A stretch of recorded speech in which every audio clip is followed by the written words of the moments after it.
Okay, now, chat. How's it going, guys? Welcome back to Star Control 2. Yeah. We're just working on fixing ourselves back up. October 21st, 2155.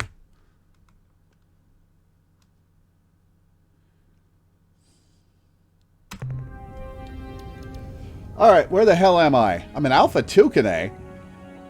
Why didn't I make it home? Oh, right. I think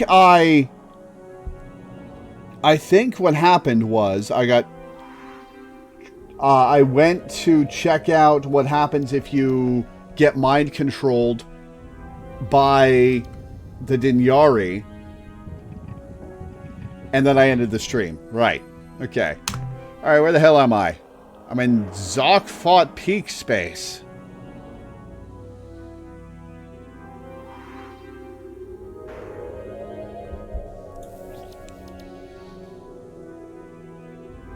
Okay, so I think what we're going to do...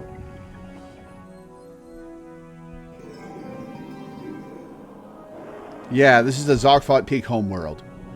Okay, so let's see. We're still going to be building up resources a bit.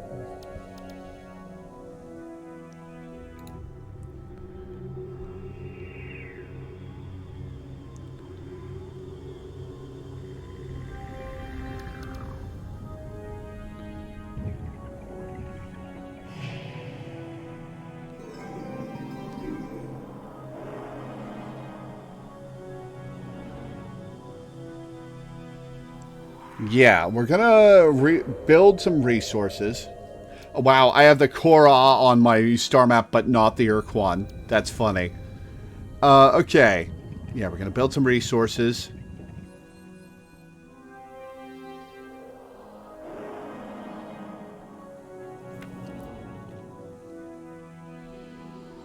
And then I guess we'll recruit some spathy eluders.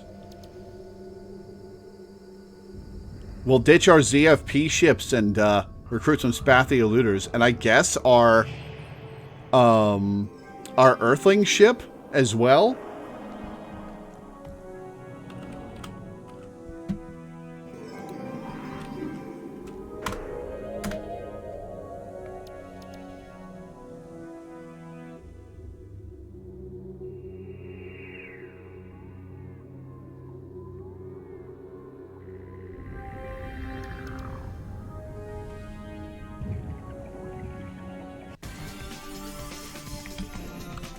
Manifest, devices, quasi-portal. Can't catch me. Hey, thank you for the sub to my YouTube channel, Elliot L. Alright, let's see. The map of quasi-space that I have.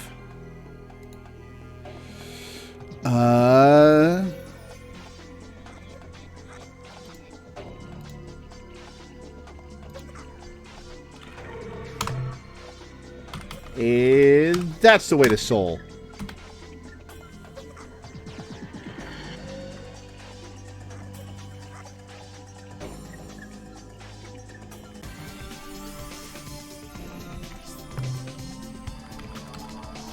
Let's head back home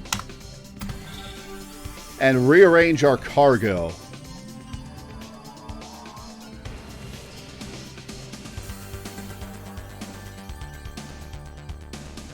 Rearrange our cargo situation.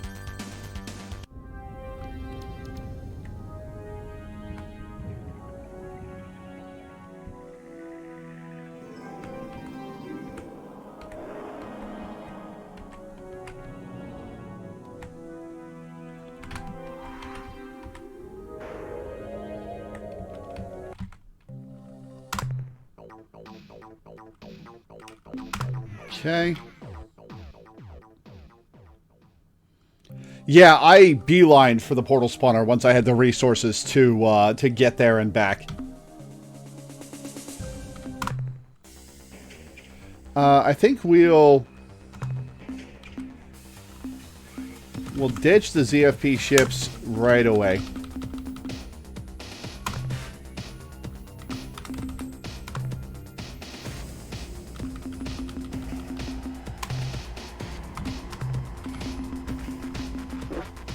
Take the resources. Oh, one of my Arlo ships needs crew. Okay.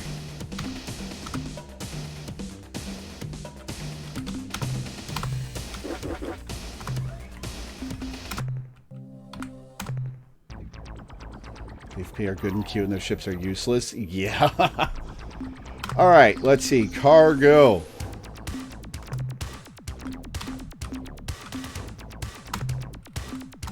Couple cargo things. And then we'll load up on fuel.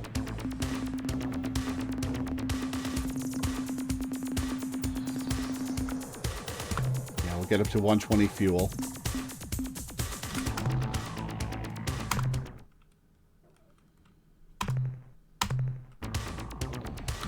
That costs 17 days to get back. Oof.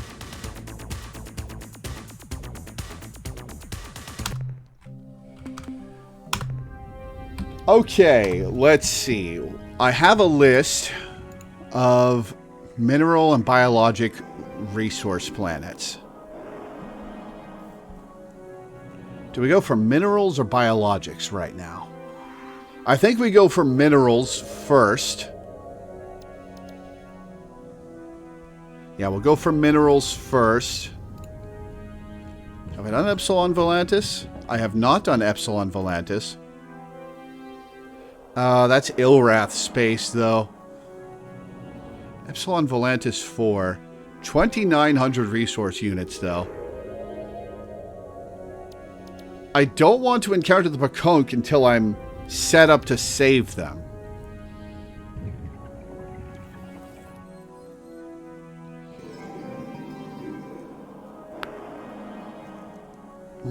I don't want to encounter the Pakonk until I'm set up to save them.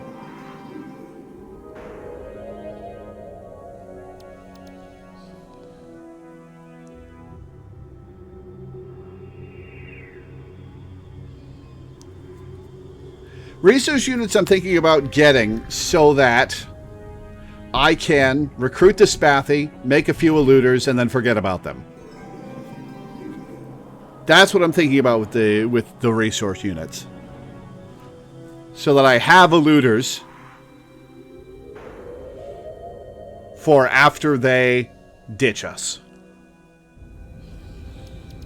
Do we risk Epsilon Volantis 4? I think we do, actually.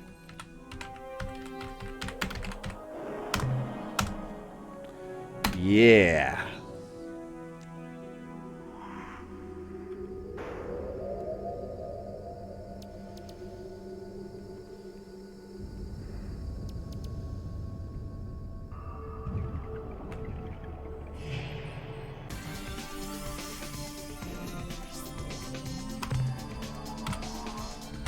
Epsilon Volantis. There we go.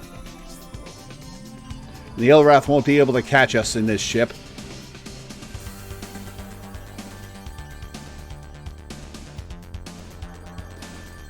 I'm sure the eluder playstyle is tedious, but thankfully I've got Cyborg on.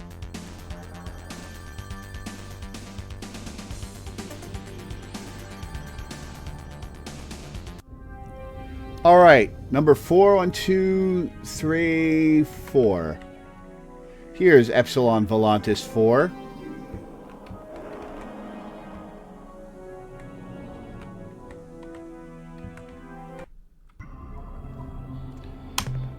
Emerald World. Oh, shit.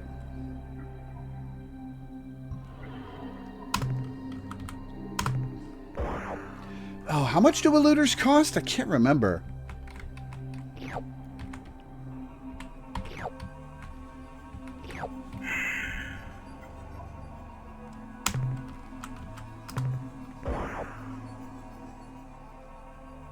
Eluders cost a few thousand.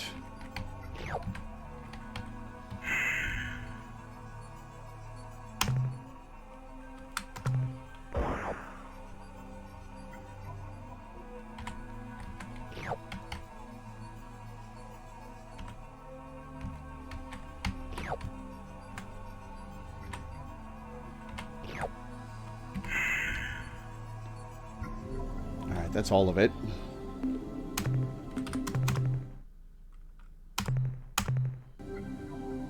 They cost 1,800.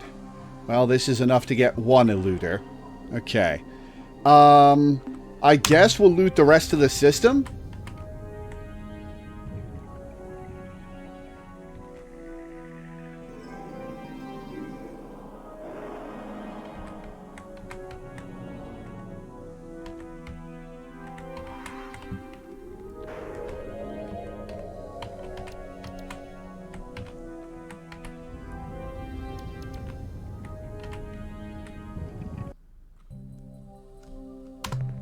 Acid world, weather and tectonics, and garbage resources.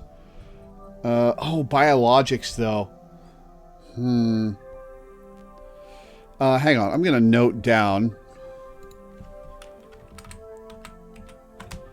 Epsilon Volantis 4. Okay. Okay, I've noted down that I've rated that unit from the guide.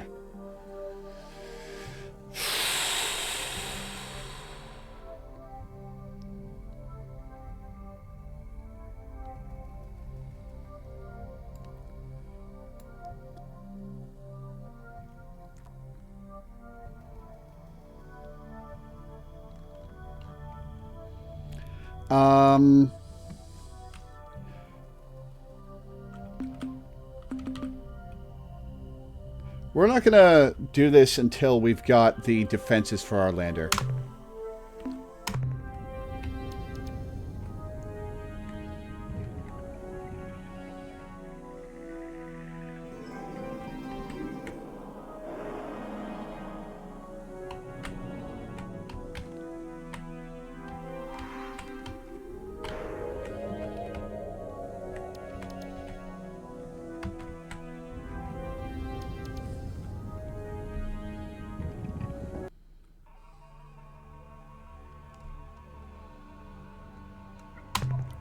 Auric world. Ooh.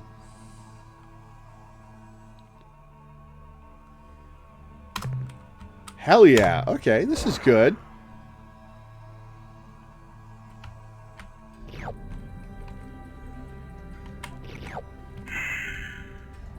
And it's safe, yeah.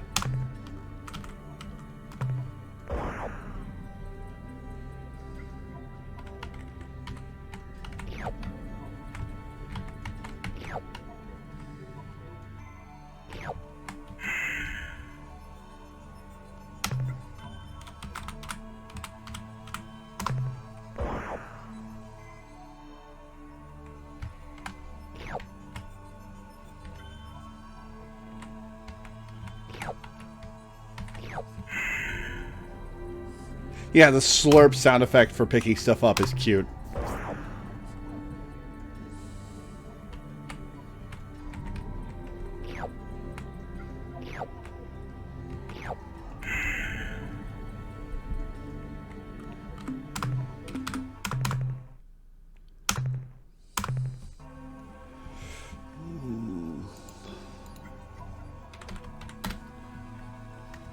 Okay, noted Epsilon Volantis 2 down. On to Epsilon Volantis 3.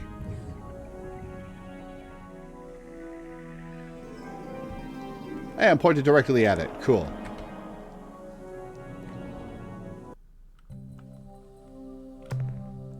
Another acid world. Garbo.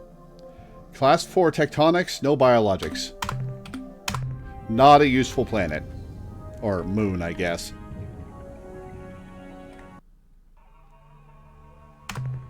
Azure world. Garbage resources. Class 6 tectonics. No thanks. For just a few biologics? No.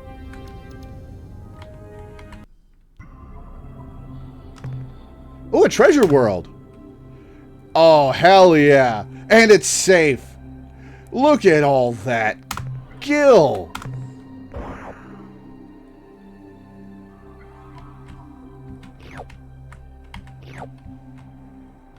Epsilon Volantis is fantastic.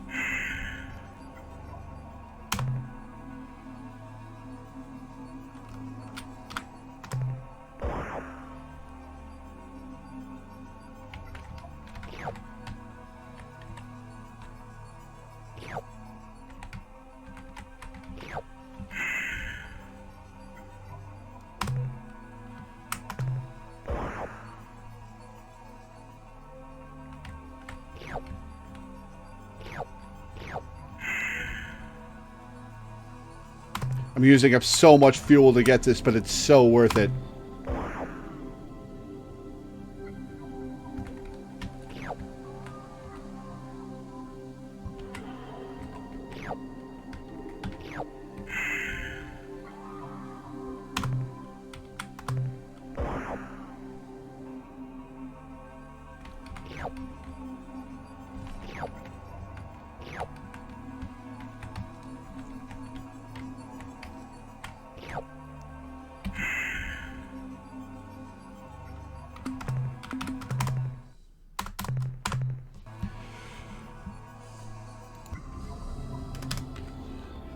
Epsilon Volantis 2 through 4 have been raided. Oh, wait, no, there's this. No, I was just here. Never mind. Alright, on to Planet 5.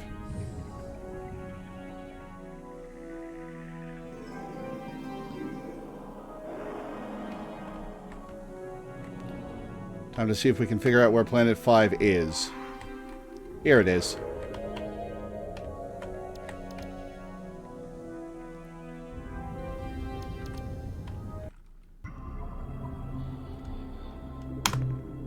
Oh, another Emerald World. Oh, no, this is Volantis 4. Okay. How did I get to Volantis 4?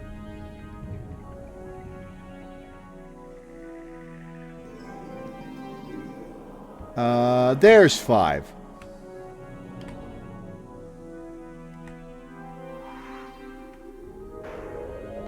Gotta love when you're able to line things up perfectly. Organic world. Class 4 tectonics. What biologics do we have? No biologics on the organic world. Weird. Well, garbage there.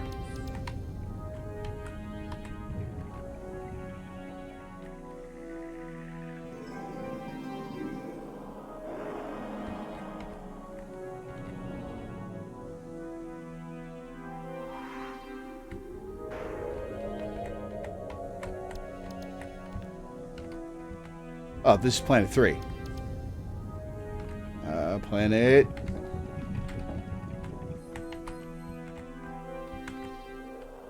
Six. Organic just means it has carbon. Learn that from the brave little toaster goes to Mars. Fair enough.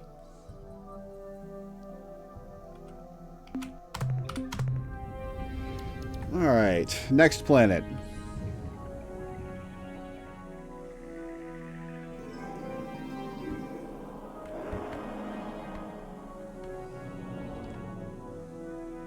Planet 7 is this way, I believe.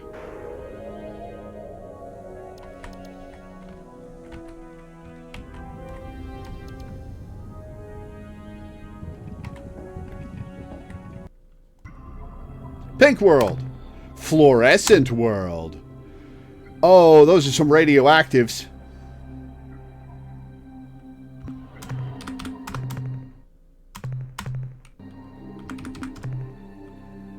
Ooh.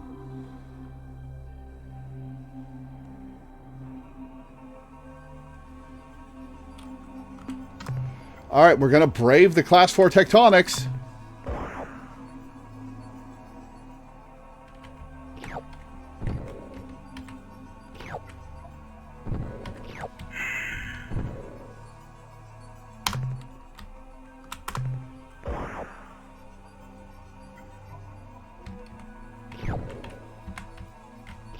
Yeah, we'll pick that up.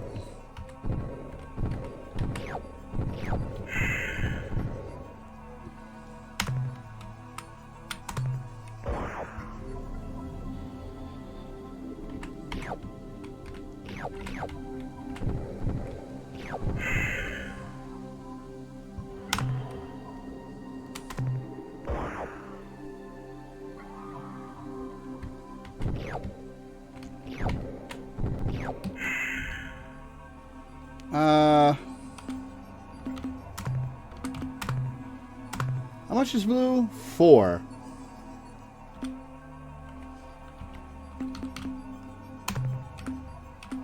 How much does dispatch cost? 2.8. Not worth.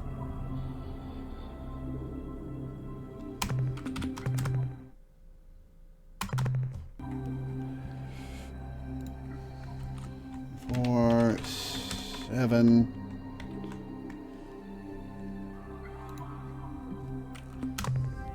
All right, on to Planet 8. How does the brave little toaster get to Mars? Why does the brave little toaster get to Mars? Does their kid grow up to be an astronaut?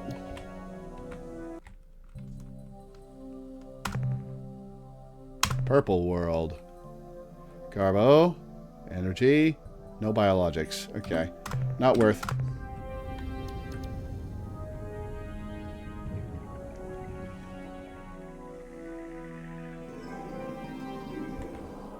Alright, to the final gas giant.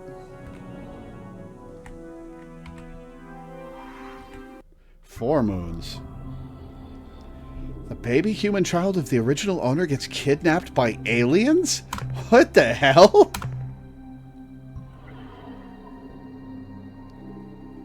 Wow. Nothing on that moon.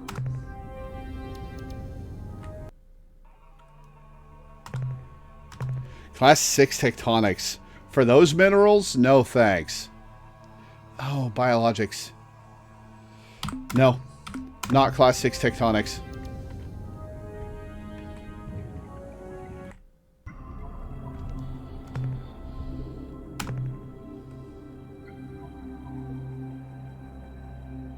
Nothing.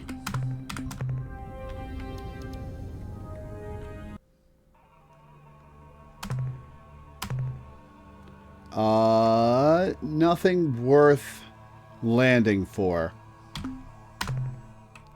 Alright. Green is 5s. Okay.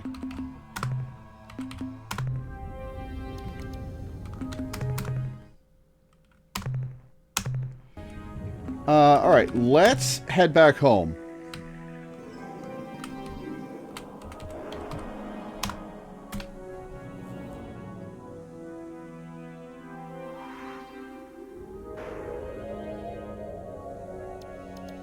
The appliance is chased after a hearing aid, but then Robbie the baby disappears in a bubble through space.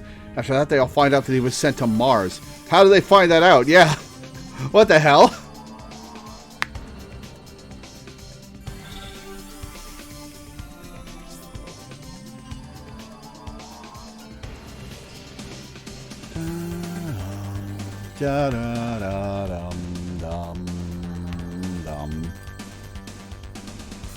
They use a laundry basket and a fan to make a spaceship.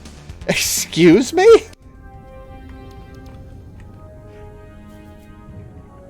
This sounds tonally very, very off from Brave Little Toaster 1.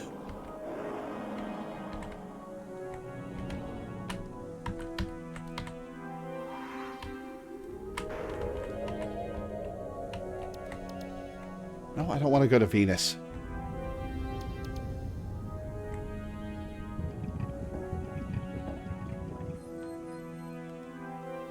The appliances follow a group of military toasters who had just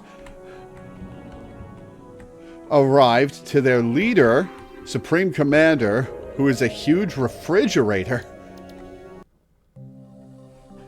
They then learn that they are going to blow the Earth up because of their old owners threw them out, and Toaster tries to talk them out of it. What the hell?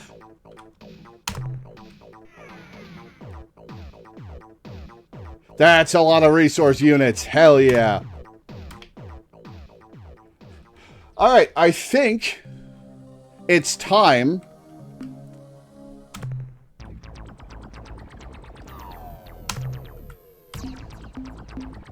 let's go back to 100 fuel.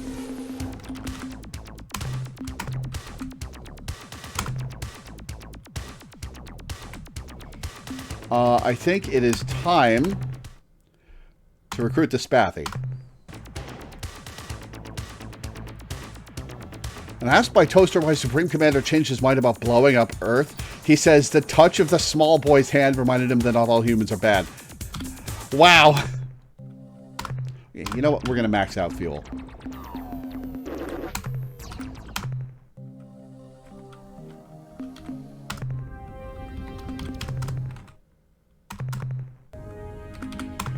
Alright, Spathiwa is Epsilon Gruis. Epsilon Gruis. Off we go!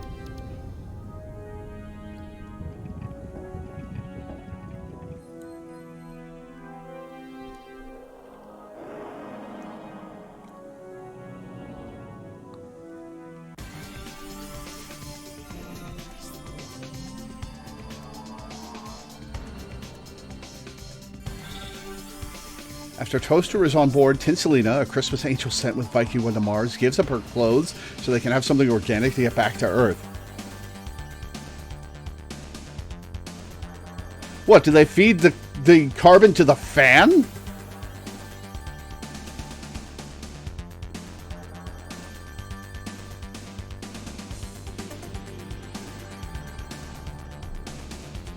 This movie sounds awful.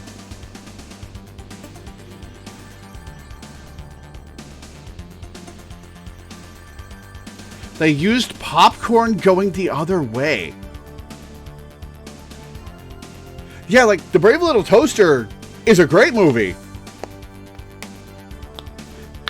I've never seen Ghosts to Mars.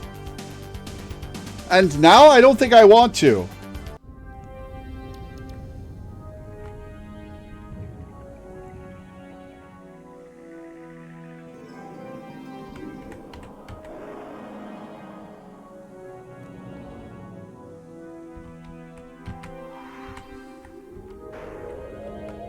Alright, they're on the moon.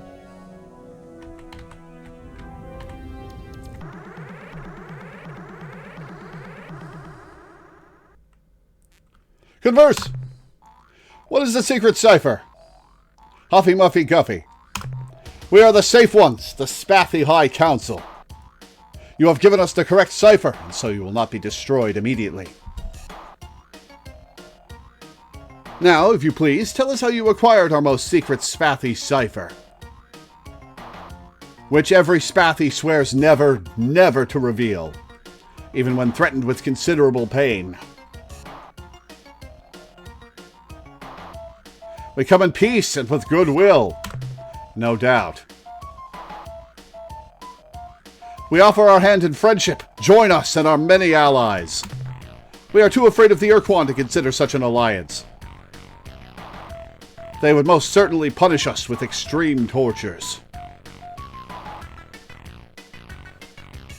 I vaguely remember Rockadoodle. I remember liking it, but I don't remember really anything about the movie. We're stronger than the ur-quan. You're better off with us. Hello, hello. Awaken from your dreamy state, Hugh Nam. Now is the time for realism, not wild fancy.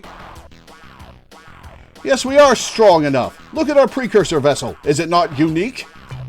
Yes, your vessel is unique, and here is the crux of the problem. A unique, meaning singular, starship is not equal to the task of destroying the entire ur-quan armada. If you had, say, 10,000 similar starships, we could take your boasts more seriously.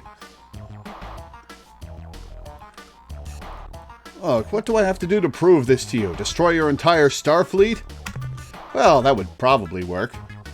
But I have a better idea. A test. One of those questy kind of things.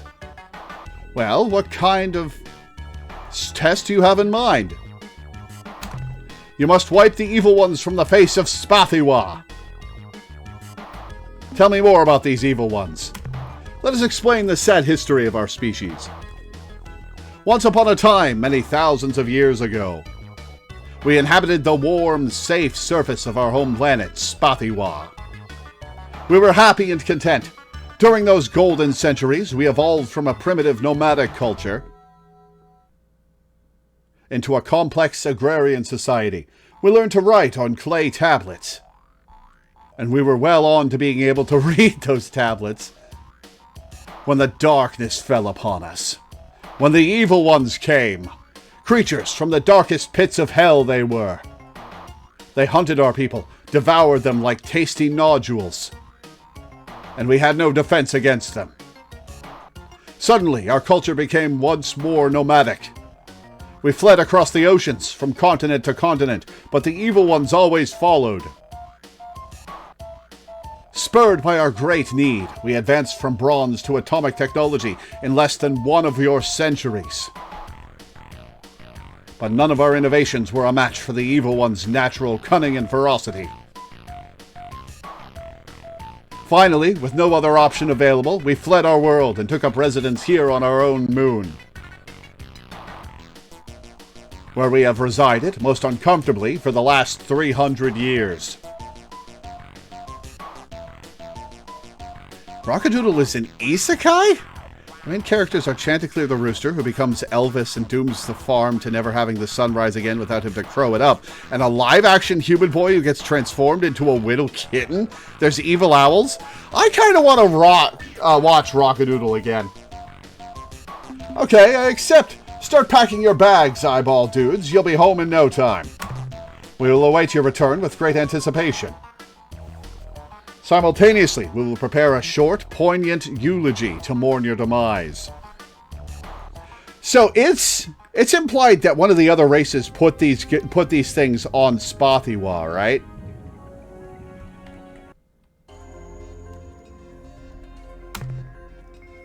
Waterworld. The guy, yeah, I figured as much. All right.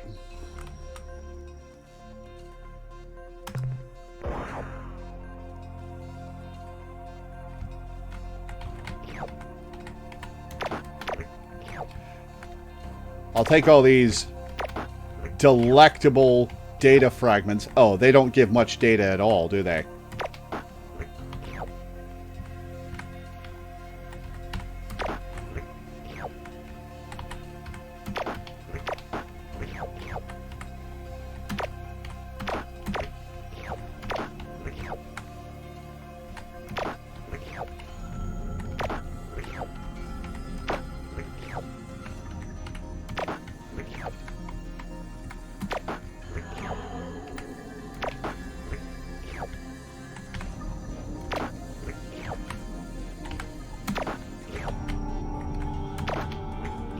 Two for one.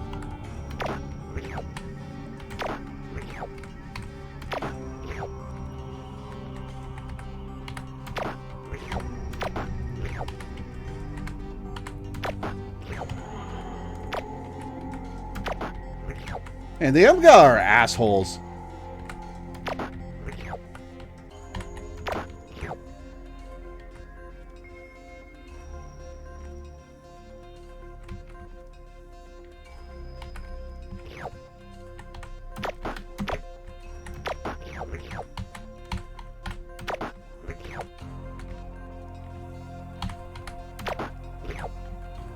Are there any others on the planet? I think that's it.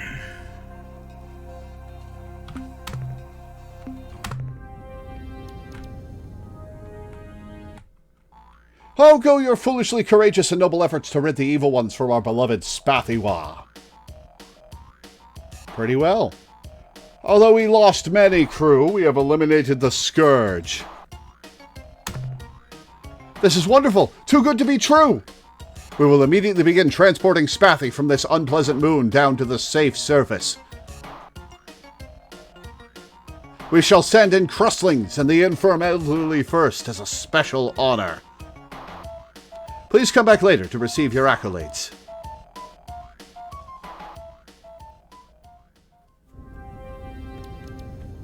Alright, so what's the deal? Do I come back immediately? Do I come back after a certain amount of time? Oh joy, oh happiness! We rejoice and make merry in celebration of our imminent return to our home world. You are most heroic and helpful. Thank you, thank you, thank you! But now I must return to our festivities. Please feel free to come back anytime. Hey, a deal's a deal. What about our alliance? Why don't you just wait a while until after we are resettled on our home world? We can discuss details at that time. How long do you expect this to take? 10, 15 years, tops. Am I correct in understanding that you refuse to live up to your end of the bargain? No, no, no. We are simply taking a more adult, welcome to the real world view of this situation. We cannot simply say, hurrah, and form an alliance with you this very moment. Surely you see that. You know, those creatures aren't dead. We have them in suspended animation. How would you like us to return them to the surface? No, no, please. Exactly what kind of relationship are you thinking of? Just Google Tinselina. She's way more off-putting than I remembered. Wow, that's horrible. I wouldn't put that on top of my Christmas tree.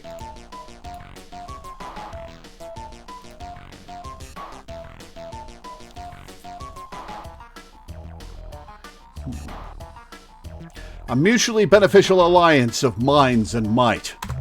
Huh?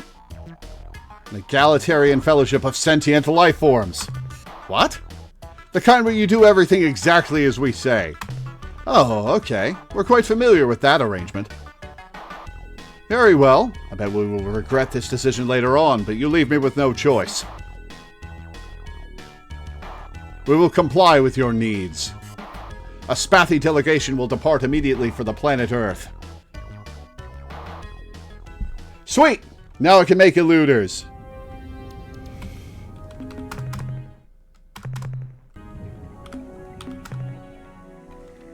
So... off we go!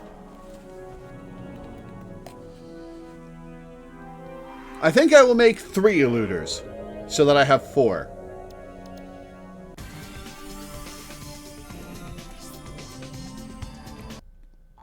Hello, Captain Ally Hunam. We are here in this place at this time. Just like you. How wonderful.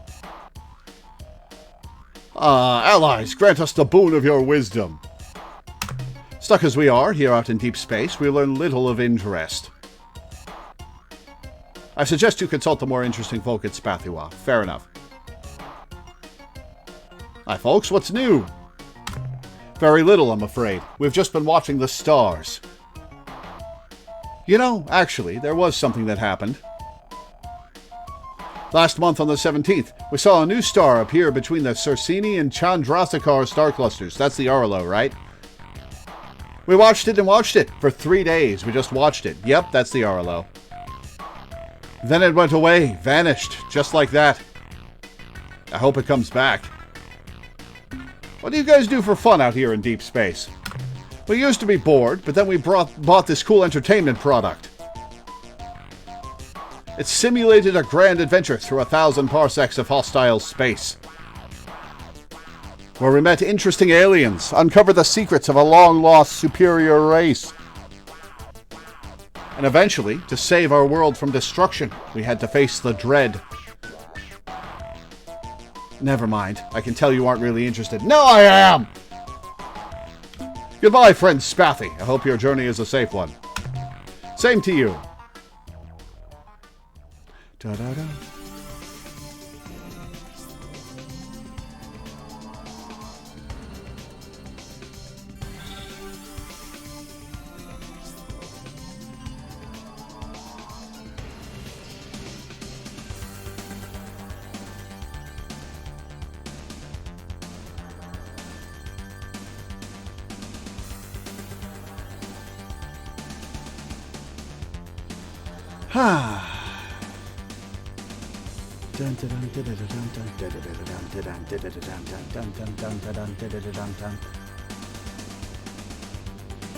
Nice fuel.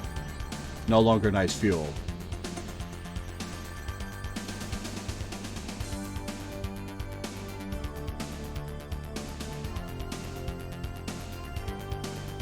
Later, Elliot. Thanks for hanging out.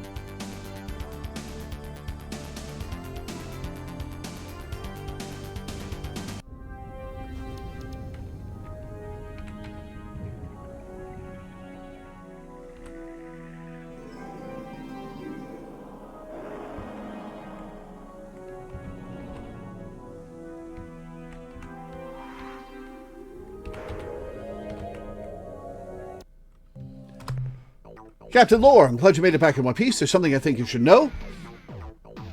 Captain, a delegation of Spathly has just arrived here under orders from their High Council to form an alliance and assist you against the hierarchy. They have provided fabricator blueprint data for their Eluder spacecraft and promise a steady supply of captains for as many ships as we build. Excellent work, Captain. Minerals to offload. Light load this time. Yeah. Oh well. My commander. Try to avoid getting gruesomely killed. Okay. Alright. Let's make some eluders.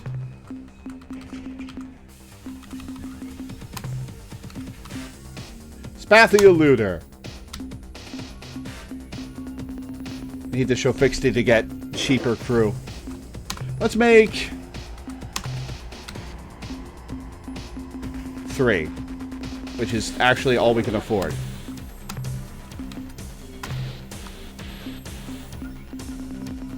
So now I have 4 eluders.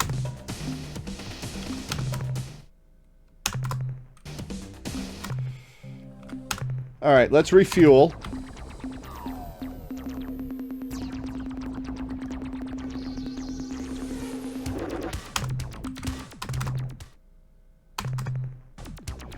Alright. Where to next?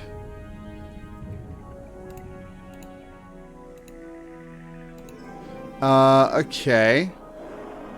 We've got Rainbow Worlds that we could loot. Did I write down which Rainbow Worlds I've already gotten?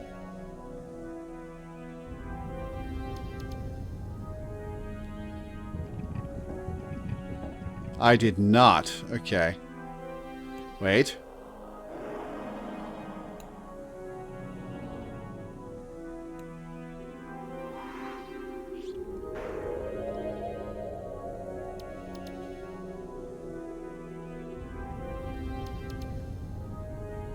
I don't know which ones I got because I didn't write it down.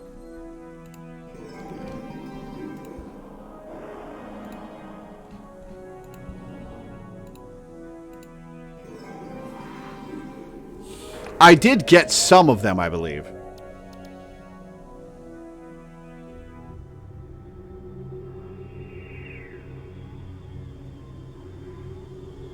Why don't we...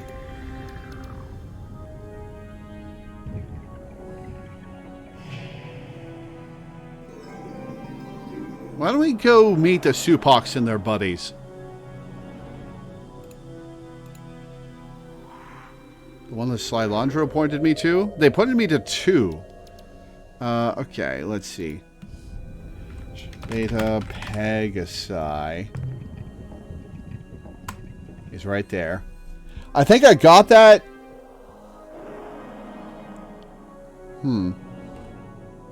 Valuable enough that double checking probably isn't a bad idea. Okay. Beta Pegasi. Let's look at these. Okay. Alright, so E.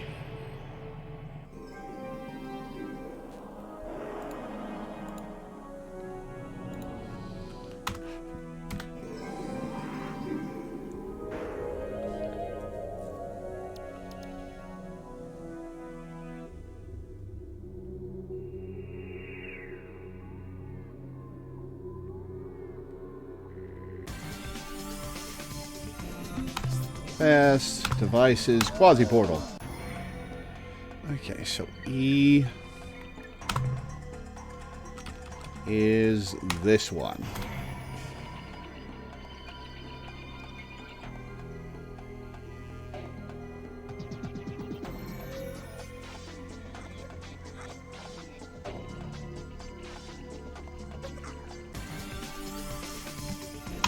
Alright, we are where I thought we were. Beta Pegasi.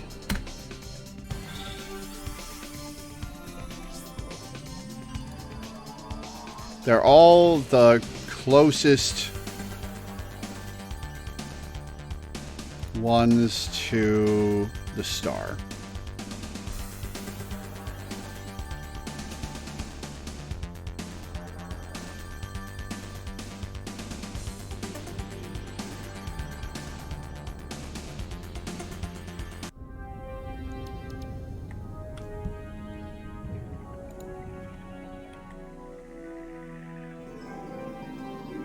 And they all have, like, lots of radioactives and stuff on them, I believe. So if this has already been looted, I've already found it.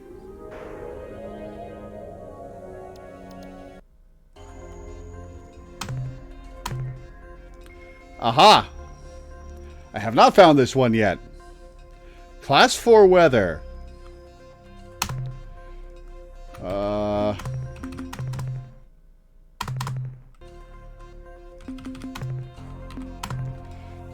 Let's...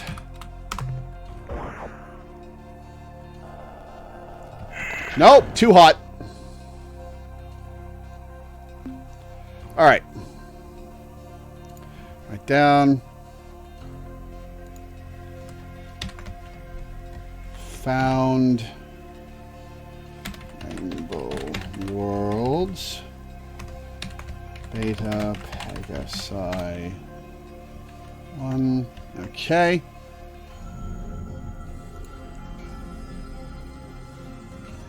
Where to next?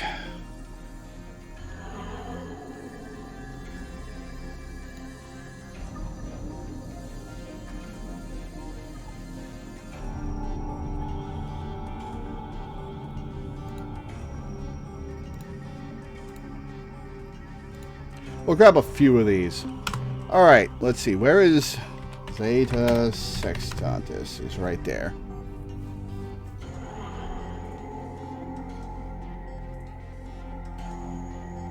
Wow, most of these worlds are at the right side of the map. Okay. Epsilon Draconis. That's in Thradash space. You know what? Screw it. Let's go meet the Thradash.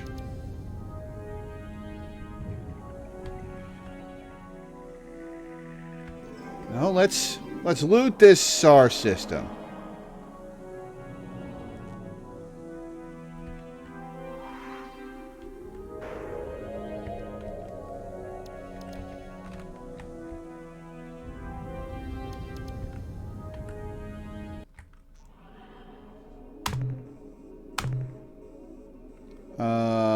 Not a lot.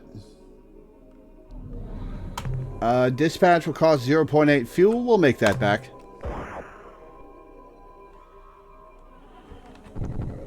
Alright, it's got some tectonics.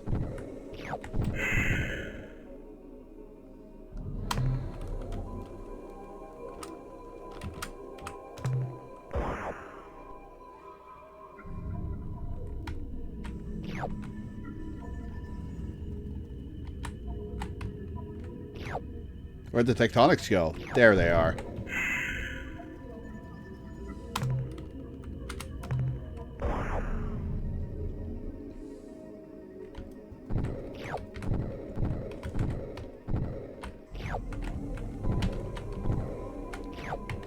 Alright, that's everything. Okay.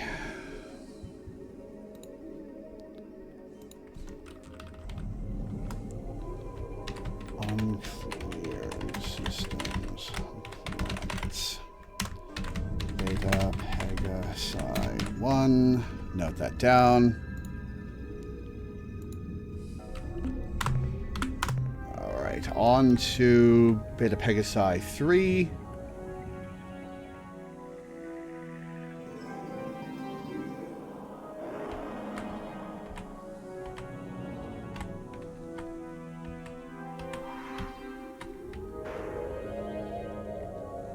Little too fast for my controls. Hey! Don't miss.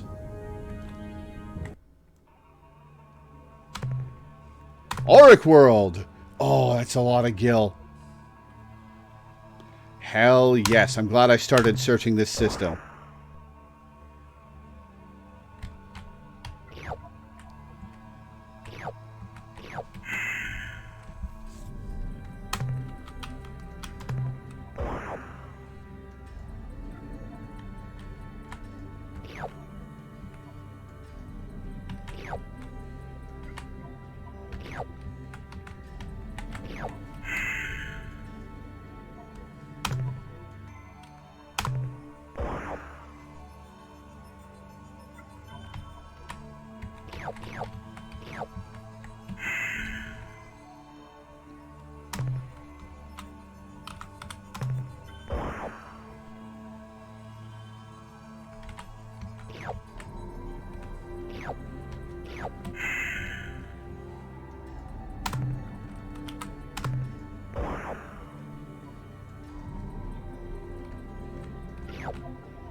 And one more.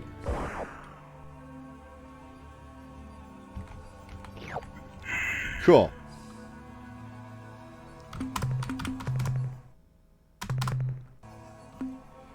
Oh, we've made it to 2156.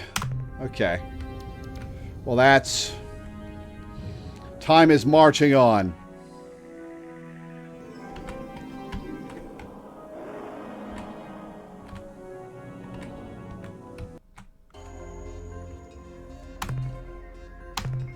Selenic World. Garbage. Alright. Alright, that's fleet systems of planets. Beta, Pegasi. 2, 3. Okay. Alright, so the next one we're going to go to is Epsilon Draconis. Let me bring chat back. I'm juggling a bunch of stuff on my second monitor. Epsilon Draconis. Off we go.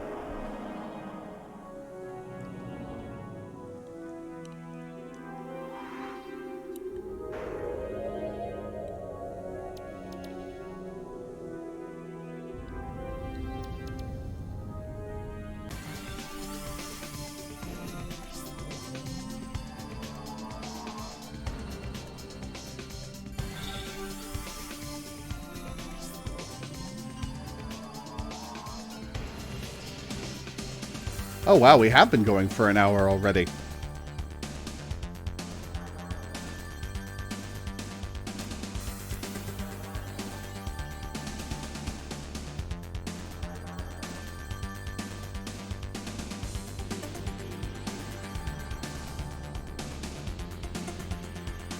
Big empty space. Excuse me.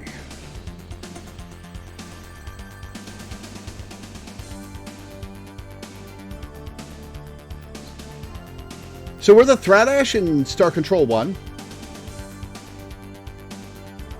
Alright, here we are.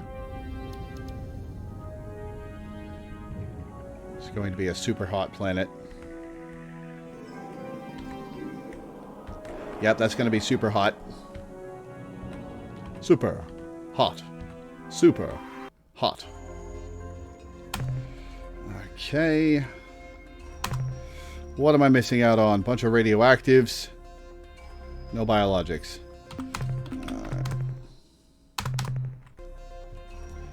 Okay, let's see. Epsilon Draconis 1. Gonna write that down. Epsilon Draconis 1. Save. Okay.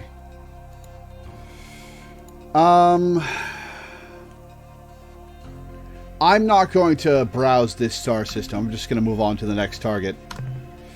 One more.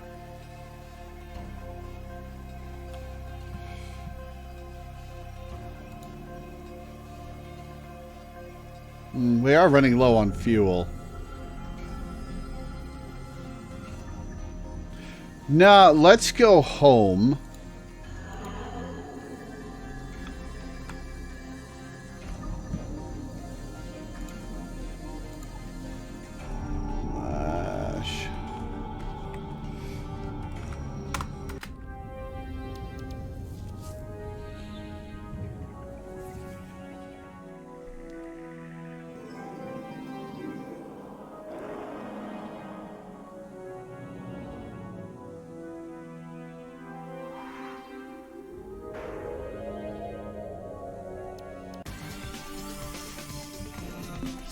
Test devices quasi-portal.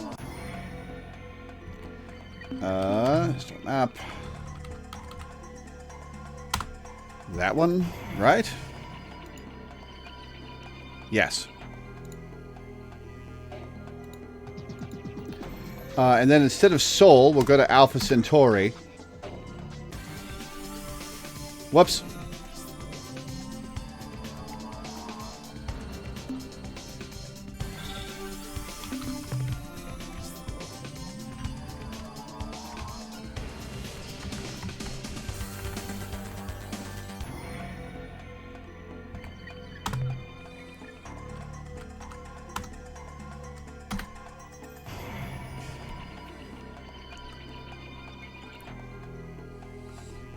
Yeah, that's what I'm doing. I'm gonna talk to the Milnore.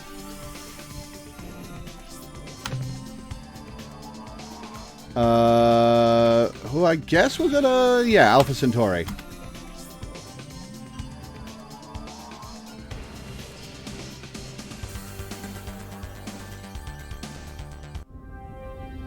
Hey, Milnorme, over here. The whole system's too hot to loot. I had itchy pods this morning, Captain, and here you are. Now what can we do for you today?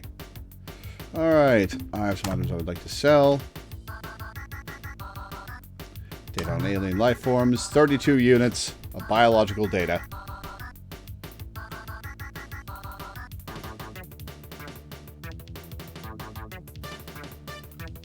Rainbow World locations.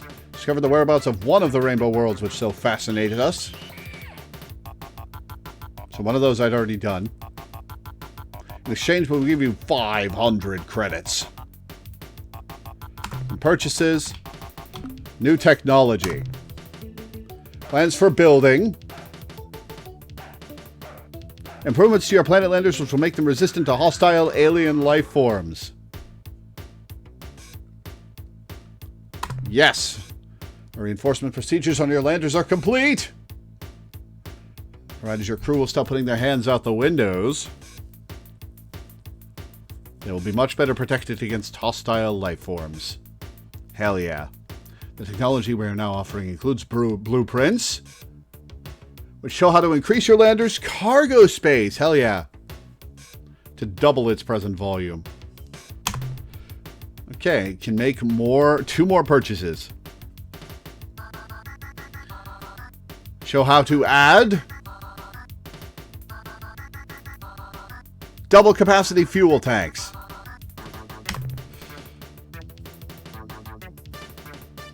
Sweet. Now I don't need any more fuel tanks.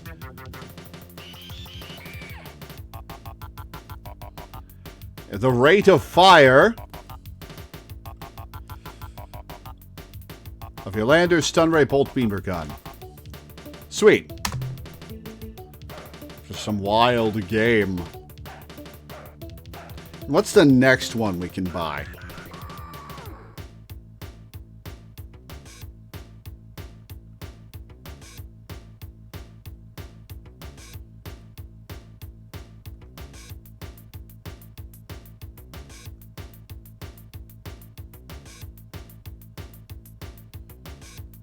All right, what's next? Resistant to earthquakes. Okay.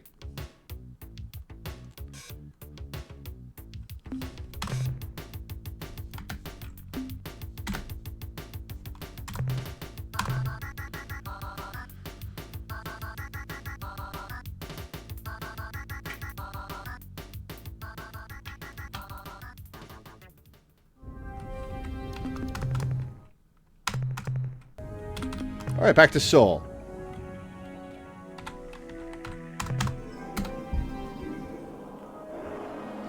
All right, we'll pick up 2 more Rainbow Worlds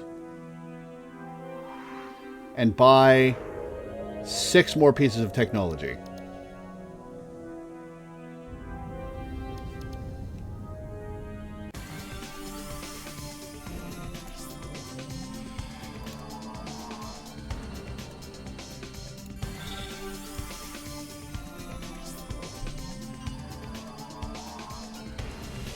Of course, we need fuel.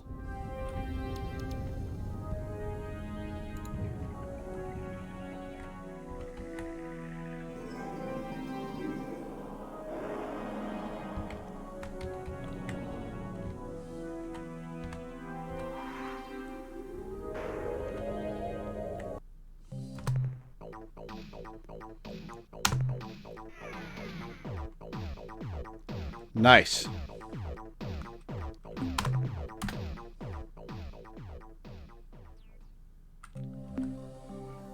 Starship.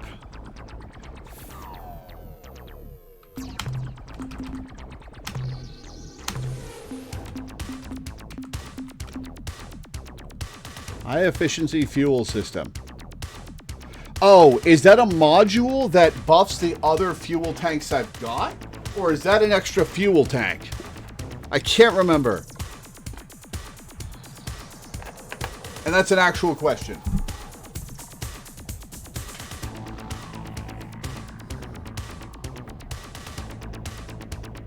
It's a fuel tank that holds double. Let's see.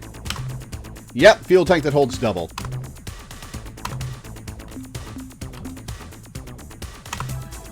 Now I need no more fuel tanks.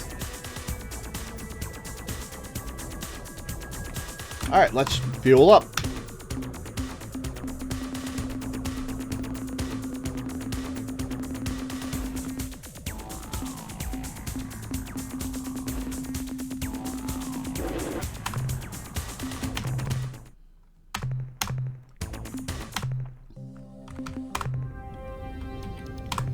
Alright, let's see. So we've got Beta Pegasi and Epsilon Draconis. Let's see. Epsilon Lippy. Epsilon Lippy. It's right there. Okay. What's the closest to that? I.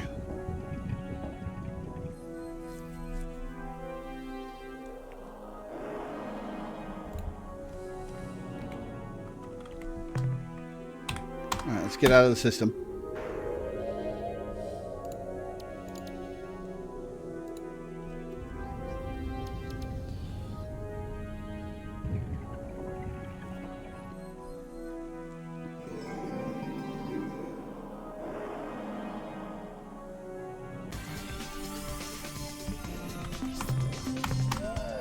Quasi portal. Alright, I is this one.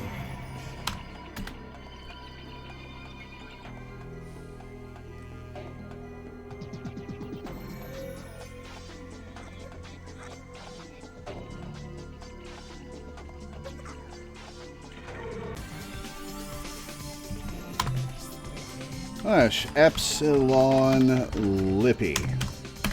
Off we go. Now that I've talked to the Arlo, do I have the words that I can use to talk to the ur-quan?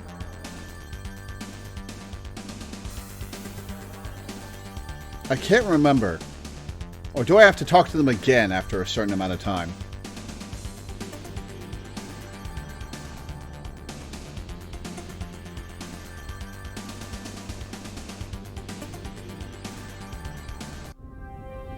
Ah.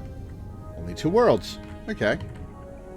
You have to ask them for interesting info. Okay.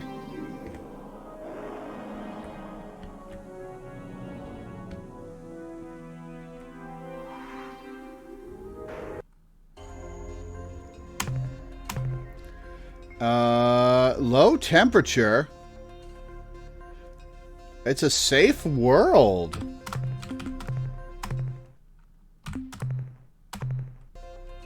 Oh, hey. It's my siblings', let's see, 166th birthday. It's my oldest younger sibling. Might as well next time I'm in quasi-space. Good point. Alright, let's loot this place. That's a lot of radioactives.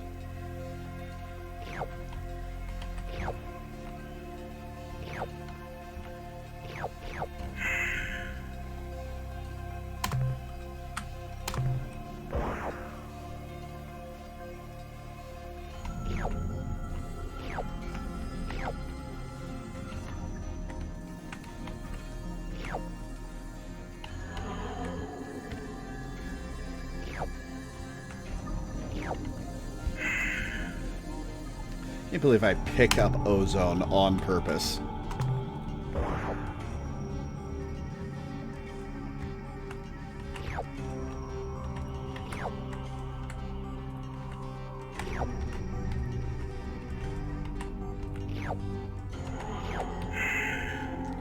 That is all the radioactives.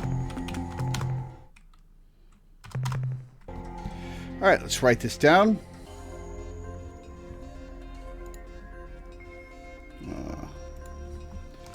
Epsilon Lippy 1. Save.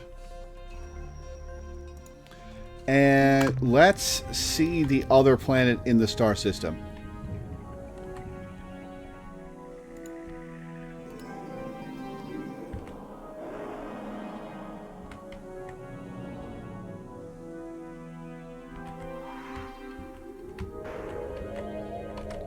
Alright, we got moons!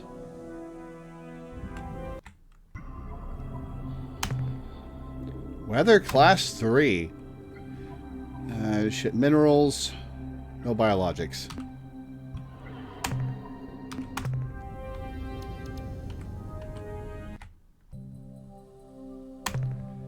Piss world, okay. Garbage minerals. No biologics, which is just as well because the weather and tectonics are awful. Ultramarine world. Not worth.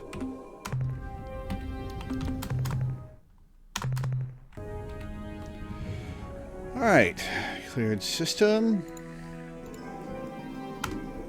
Epsilon Lippy all. Okay. Next.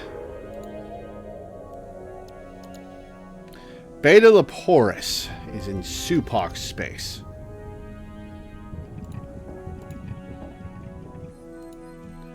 Alright, star map. Beta Leporis. I think we're closer to that than we'd be able to teleport using quasi-space. So we're just going to go.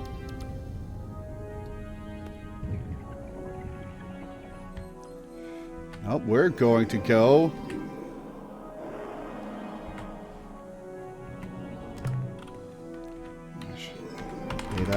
We're going to align ourselves so we're already pointed in that direction, so we don't have to turn so much and get caught by the ur-quan and Korra.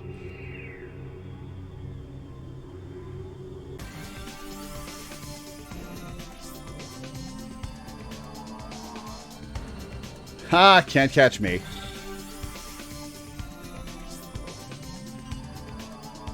And as long as we're out here, we'll talk to the Supox. Oh, we're gonna run into that ship. Yep. Alright, ur-quan or Korra? ur-quan!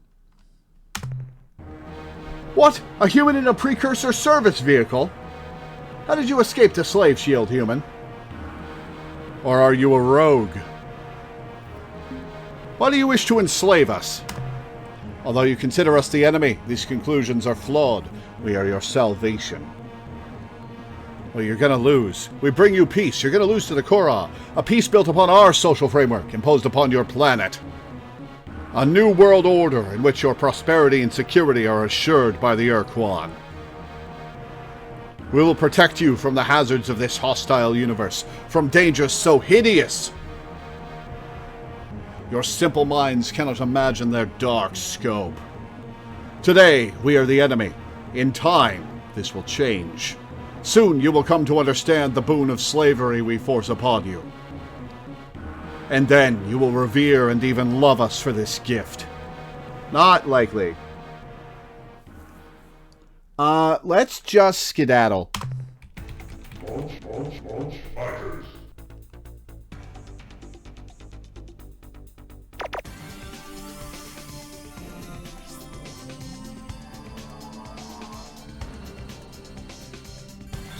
We who have tried to protect you, yeah.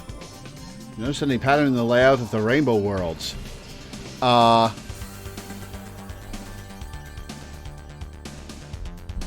As in where they are in space? I haven't looked at a map of them. I just have the list of rainbow world locations.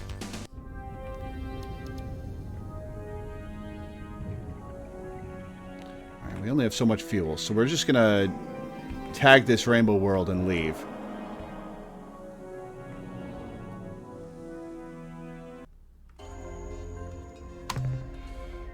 Weather class 3. That's a lot of radioactives. And biologics. Oh, I have to. I have to.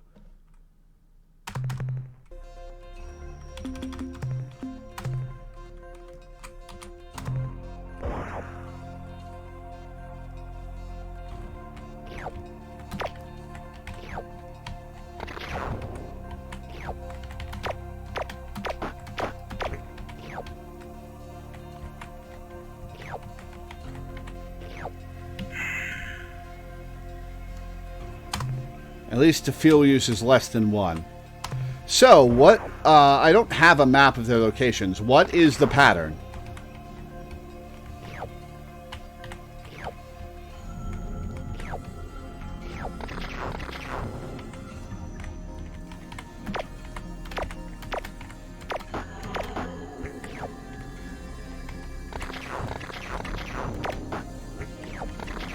There's a big old arrow pointing towards the galactic core.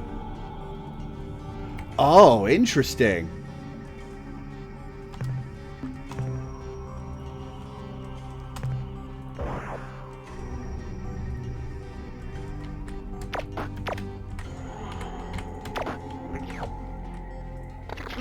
Ow. Alright, that took 1.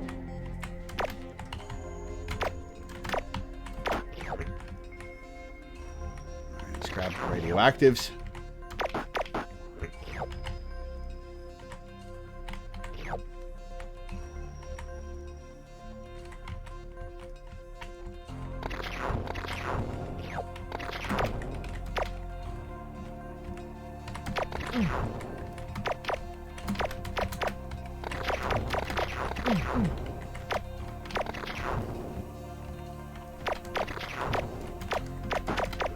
Got it. Okay, there's 1 more biologic.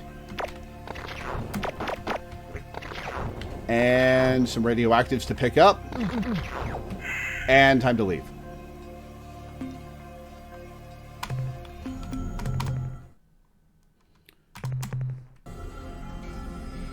Okay, we've got Beta Leporis.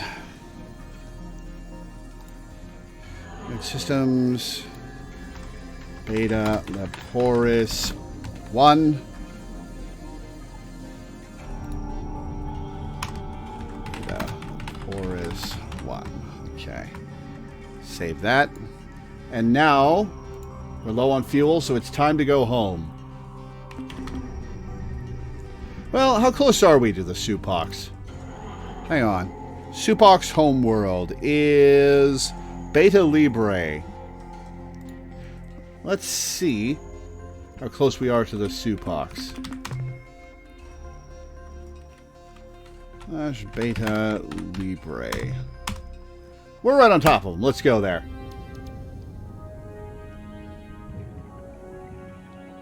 An arrow pointing towards the galactic core. Interesting.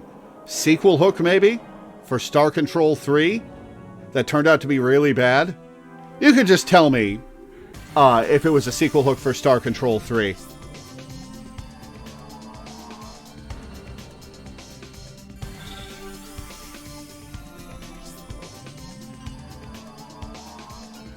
Because I doubt you're going to have me play it.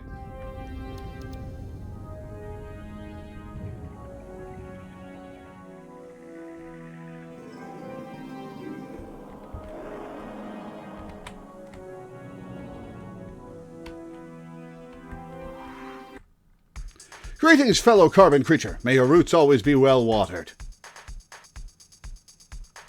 I am Captain Lore from Earth. We come in peace. I am Captain Alalala. We come in peace. Our starship is called Vindicator.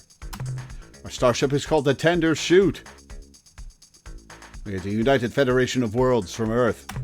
We are the Supex Ultracularia from Earth. Hey, are you just copying whatever I say?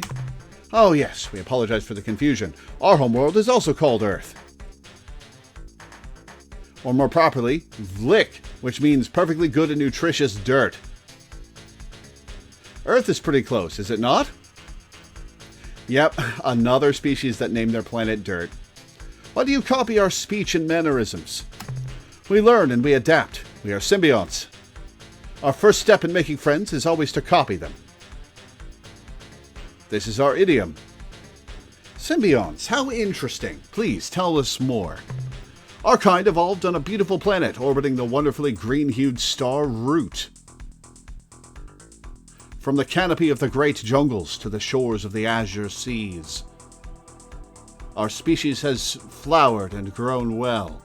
Early in our evolution, we adapted to exist in symbiosis with other, hardier life, both flora and fauna, who supplied us with nutrients while we supplied them with reproductive assistance. God, it's so hard to read their text. So this is your neighborhood, huh? Any other sentients nearby? We share this region of space with the ur-quan, the wearers of masks. We have a strong cultural bond with the ur-quan. They have been the foundation around which we have grown our starfaring culture. We are not only allies, but we are also friends. You should go meet with them. They could use some excitement. You see, they're a little depressed and morose right now. Usually, they are most festive and fun. Yeah, as long as I'm here, I'll stop by the ur-quan. Oh dear, what has caused the ur-quan such distress? They broke their Ultron. Ultron? What's an Ultron? The Druge, the cruel, sallow trading race who sold the device to the ur-quan, called the device the Ultron and claimed that it would give the ur-quan superpowers. Unfortunately, the ur-quan believed the Druge and bought the Ultron. However, the device did make the ur-quan very happy. Of course, we didn't tell them what we really thought of the Ultron. That they were vapid fools to buy a piece of junk for a planet's ransom. We went along with the falsehood, and in doing so, showed our own stupidity. Then, one sad day, a few years ago, the ur-quan Proctor dropped the Ultron during a particularly energetic and festive ritual. Now the ur-quan are morose and depressed. They feel they cannot ever achieve greatness because they lost the powers of the Ultron. They even gave the broken device to us, saying that they couldn't stand the sight of it anymore. We are worried that the ur-quan are so depressed that they may use their ultimate weapon. Here, you take the Ultron. Maybe you can do something with it. Why does a random Supok's ship have the Ultron? Thanks, I think. What do I do with it? We thought that if we could get the Ultron working again, it would cheer them up. So we tried to figure out how to fix the darn thing. Or at least get some of the flashing bits working again. But for all the Druge's falsehoods, the Ultron is some kind of artifact. And we could not synthesize the necessary replacement parts. Perhaps on your journeys you will find the elements necessary to repair the Ultron. Then you could give it to the ur-quan, and maybe they wouldn't be so depressed. Ultron acquired! Greetings, fellow carbon creature. May your roots always be well watered. Where do you think I can find repair materials for this Ultron thing? Perhaps a good place to start would be the Druge, since they were the ones who sold it to the ur-quan in the first place. Alright. May sunlight and water always fall upon you. Alright. Let's go visit the ur-quan.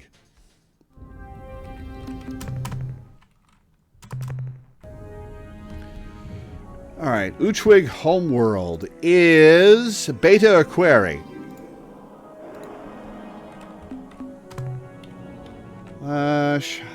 Beta Aquari.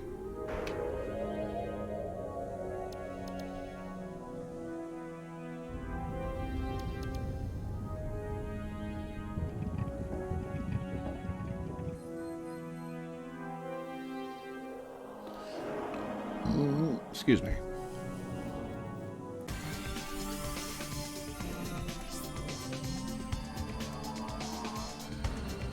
We'll meet the Uchwig. We'll teleport back to Seoul area.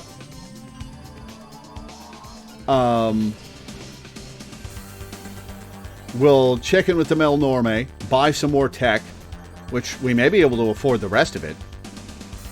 And then refuel at base.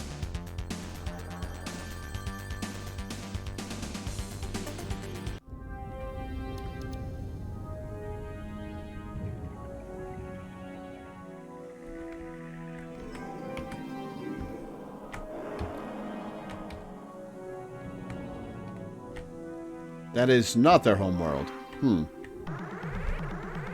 Which planet is the Uchwig homeworld? I suppose as a courtesy I should extend an appropriate greeting. On behalf of the Uchwig Proctors, I truly hope, for your sake, that your day has been better than ours. Although there's really isn't saying that much. This is Captain Lore representing the United Federation of Worlds. Please respond. Oh, that is their homeworld. Okay. What good would that do? I mean, why should we? We agonized for hours wondering if it was a cruel twist of fate. Or simply a serious case of butterfingery. The lifetimes that have been spent in the pursuit of the elusive answer to this deceptively simple question has driven many of us down the dark road of self-destruction. Indeed, even as these words strike the ears of any who care to listen, the real question is, does it matter? I cannot say. I wallow in a quandary, unable to determine what better atones for my part of the great sin. Should I engage in slow and painful self-termination? Should I commit myself to a long life of painful self-flagellation? Should I throw myself with enthusiastic verve at the problem of collective annihilation? I do not know. Even now, my mind writhes in anguish of indecision, lest the outcome be inadequate. I detect that recent events have not gone your way. Why don't you start at the beginning? All right, I'll try, but you know it really doesn't matter. After all, we have a famous Uchwig saying, when one loses the reason for existence, one tends to get less motivated. This goes hand in hand with the painfully appropriate credo. We broke it, so we are paying for it. Of course, this isn't really accurate. The situation is so much more hideous. Imagine, if you can, holding within your hands the answer, only to have it taunt you with its form or potential. Cruel irony. The loss of the ur-quan grieves us all. Yes, of course, the ur-quan. We grieve. How sad. Now, what was it again? It doesn't matter. Besides being of no concern to you, I find discussion of this matter, well, distasteful. The ur-quan was not only the thing which assures total and complete meaning of life for you and I. It is universal. I'm sure that you too were aware of this thing, if only in legend. It granted us all limitless power and knowledge. It has been since, well, rendered inoperative.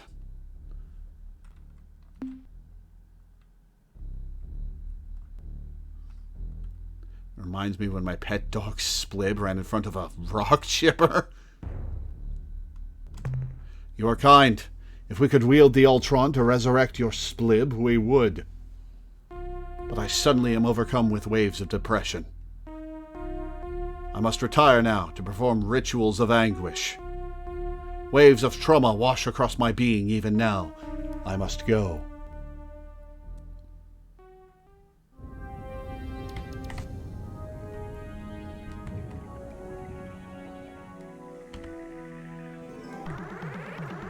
Okay.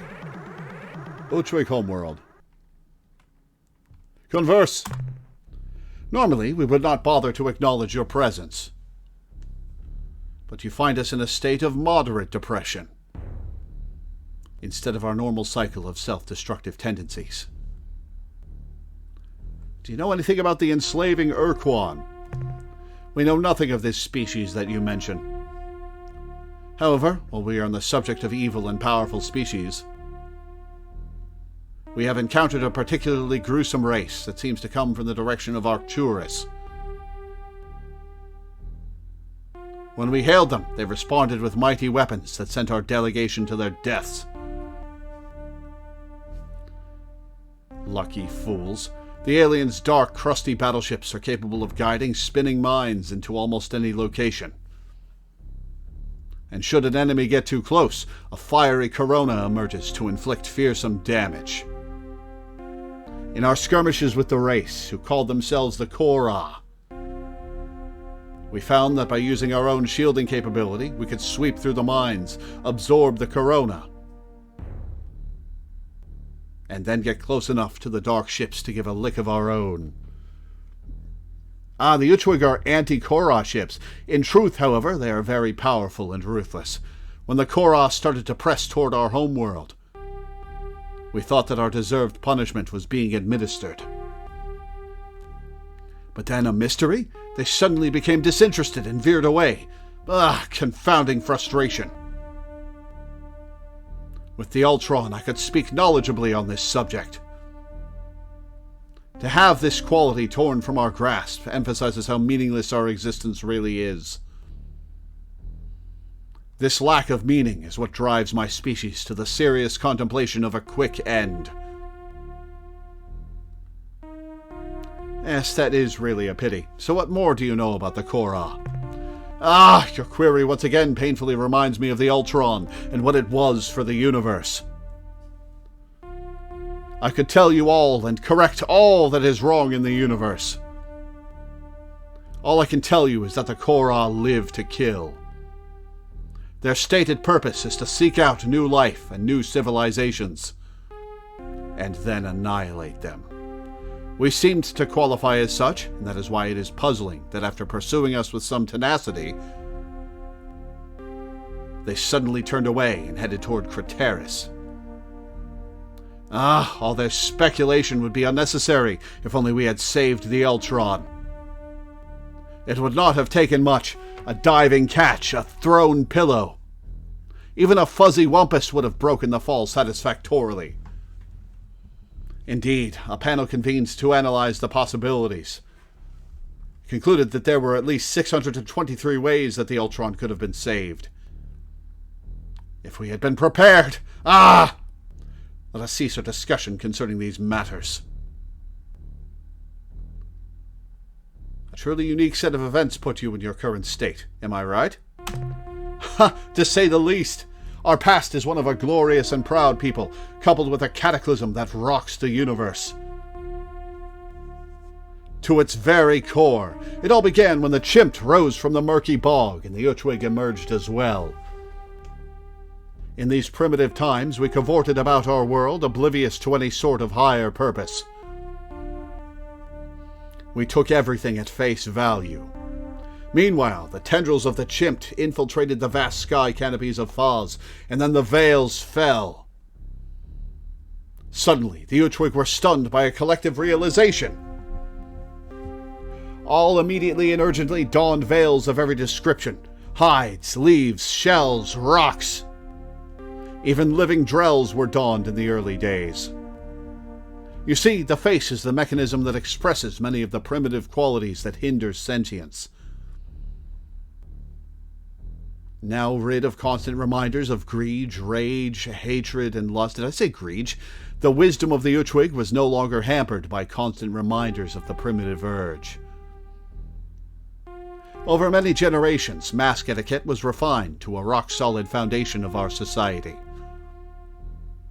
Sure, the morality riots were expensive, both in lives and infrastructure.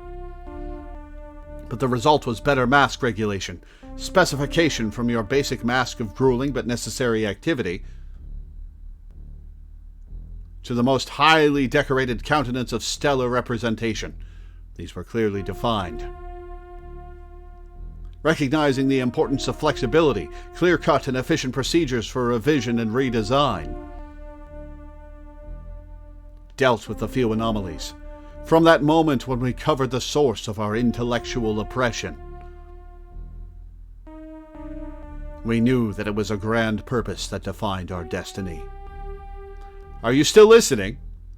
Our entire development as a sentient species was coordinated to coincide with the appearance of a remarkable device.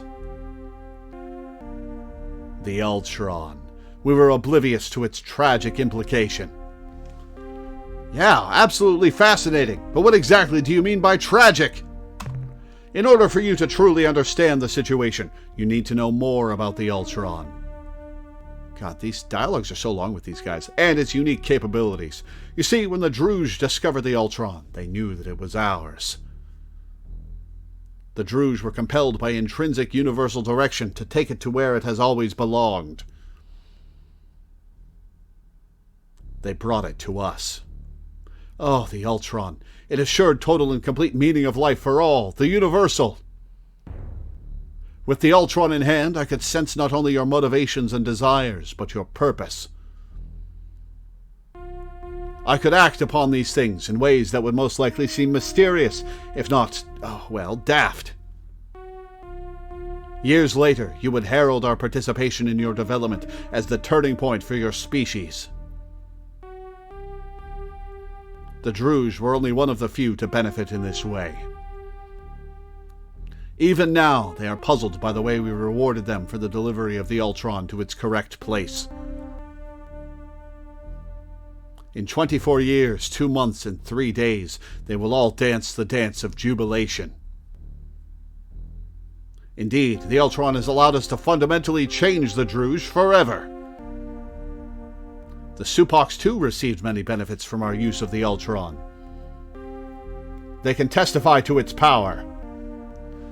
Sounds like things were going pretty well. So what happened? Yes, things were perfect. What happened is, it is difficult to talk about. But I saw it happen. I witnessed the Chinsral celebration. I felt the ur-quan fill the empty place that I did not know was there. I saw the Grand Proctor pass it to... Well, they say that the Chief Gru did not know that it was so heavy and slippery. Perhaps it was a combination of factors. Some who have reviewed the records claim it was actually a conspiracy. The Commission investigation officially stated that the ur-quan was rendered inoperative by the fall to the ground. Yet many feel that the whole story has not yet been told. As it struck the ground, I saw its glow fade, and then the painful void incapacitated all. All Utwig immediately donned the mask of ultimate embarrassment and shame, with a vow to wear it forever. Bonfires all over Foz consumed all but this mask. No other mask was spared. The visage of ceremonial orations in all of its contexts and revisions. As I'm sure you understand, all of the courting masks from the clever and intriguing veil of flirtatious prancing to the infamous lewd monocle, all consumed by the hungry flames. Even the most fundamental fixtures were committed to this irreversible fate. The mask of natural bodily excretions once hung in every lavatory. Most of the public facilities have removed those disposable mask dispensers. But every once in a while, I still see such a repository. Always empty. In despair, we gave the broken device to our allies, the Supocs, who live at Beta Librae. We just couldn't stand to look at it any longer. At that time, many suggested that we use the precursor relic as a form of self-punishment. The proposal was that we collectively go to the second moon of the 6th planet of Zeta Hyades and use the ancient planetarium device to end our existence. Write that down! After much discussion, we decided that we deserved to suffer. We can use the bomb if we ever decide the time is right. In the meantime, we atone for our grievous mistake with our collective misery. I suddenly sink into a chasm of depression. I must go. I now terminate communication in a civil yet efficient manner. As do we. Go now with neither malice nor joy. Okay, Zeta Hyades. Second moon of the sixth planet of Zeta Hyades. Okay.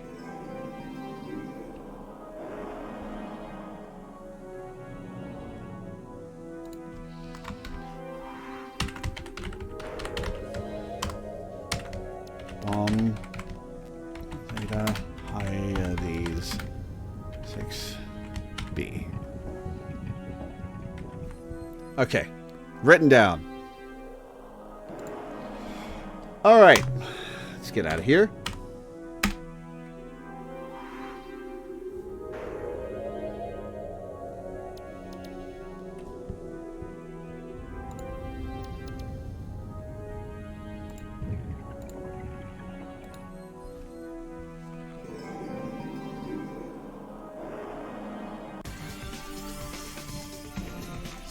Best devices, quasi-portal.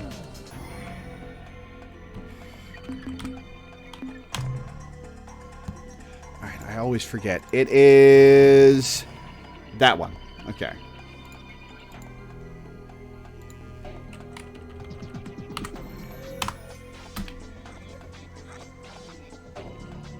We're going to be cutting it pretty close fuel-wise.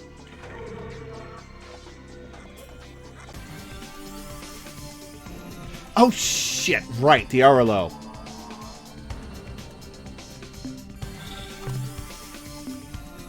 We'll have enough. No, hang on. I'm gonna...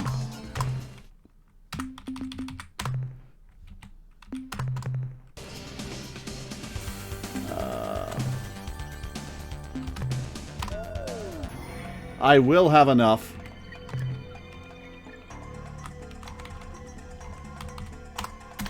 I will have enough fuel to get back to Sol, to head to Alpha Centauri and then get back to Sol.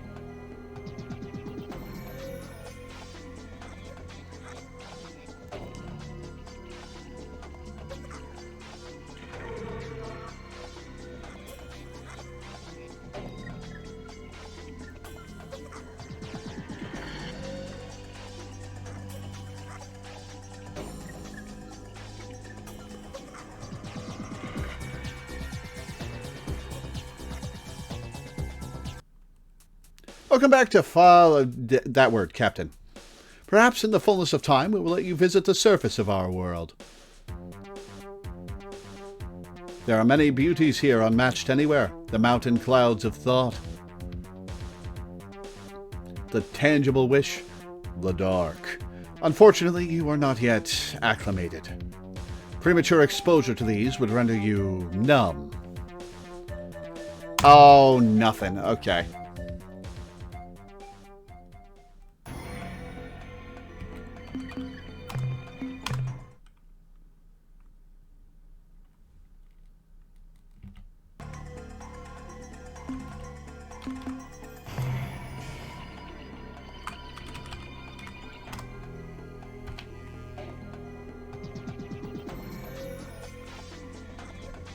Wait, hang on. Hang on, I'm gonna save and load.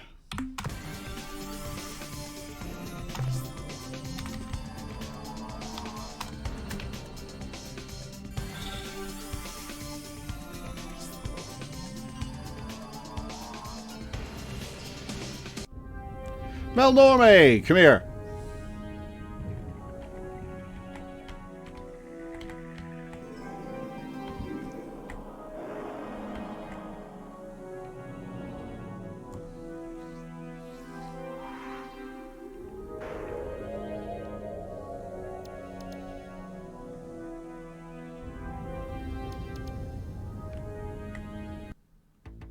What a coincidence! I was just talking about you with a Kiel Varezi captain.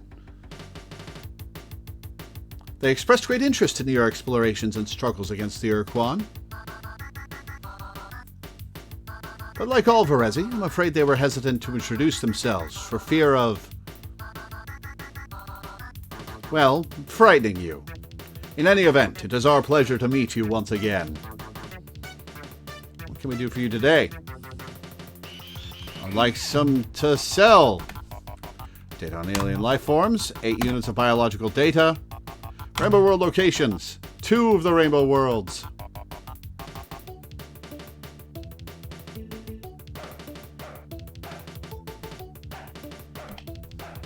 Make some purchases. Like to buy technology. The technology includes details for building. Resistant to earthquakes.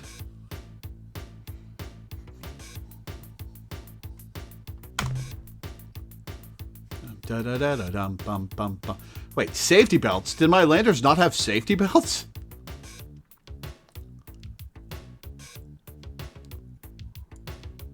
Our landers are ready.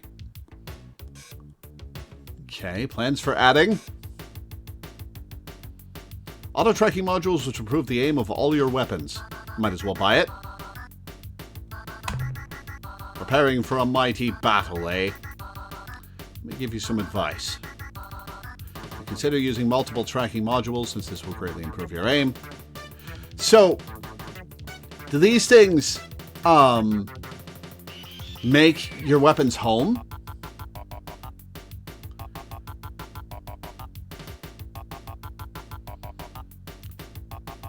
Inclement planet weather. Yes, I would like that. Thank you. Superconductive spray paint and presto.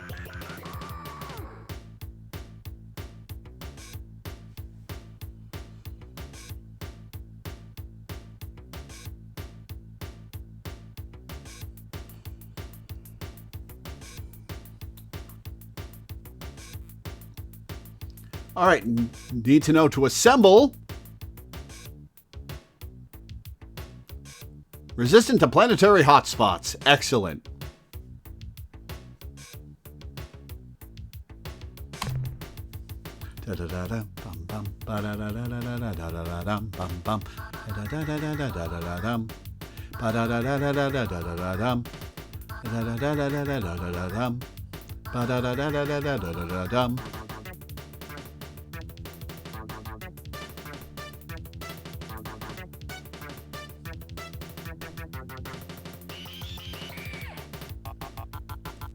All right, what's next?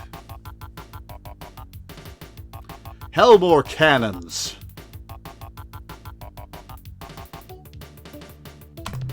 Captain, just a suggestion.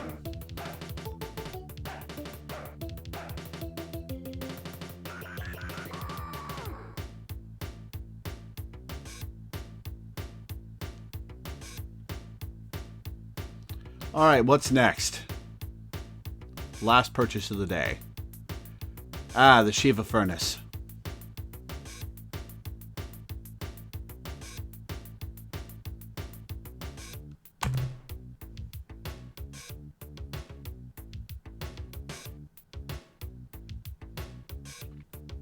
I think that's the last piece of tech. Yep, that's the last piece of tech. I got just enough credits.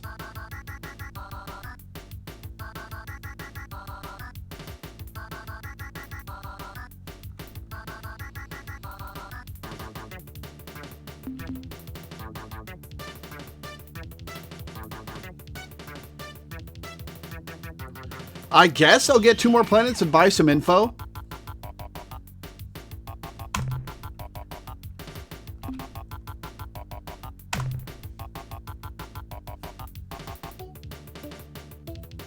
What does buying info from this guy unlock?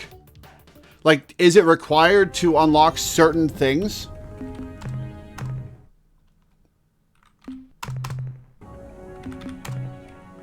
Alright, back to Seoul.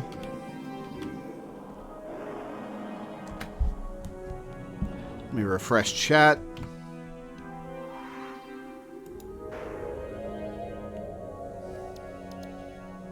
It unlocks you having knowledge. Okay, so it's not a prerequisite for doing any of the stuff in the game. Would it get me info about...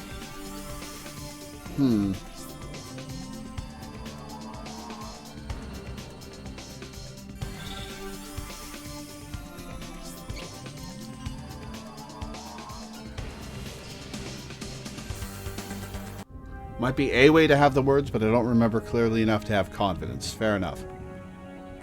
Well, we'll grab a couple more. Rainbow Worlds. We'll sell them to the Melnorme.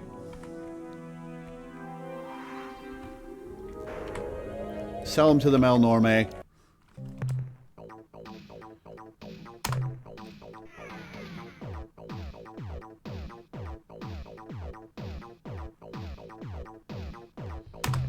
Analysis reads as follows. Subject, ur-quan device. We put this thing through every test we've got and came up with the same results as if we'd used a fork. Nothing. Zero. Zip. If this thing ever functioned, which we doubt, it certainly won't now. Age and physical stress have long since robbed it of whatever mystical powers it might have once had. Summary. In the future, please don't waste our valuable time on junk like this so-called ur-quan.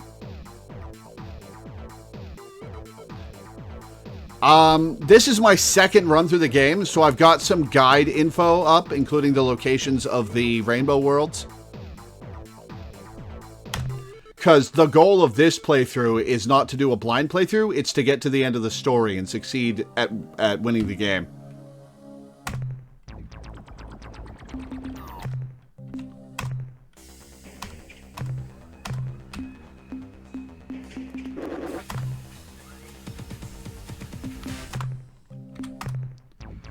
Alright, let's fuel up.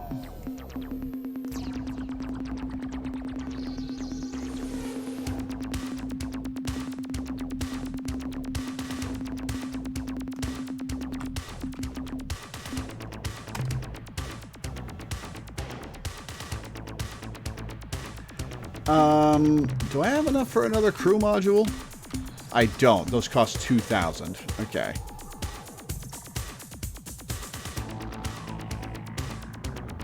Alright, we'll fuel up with the rest of our resource units.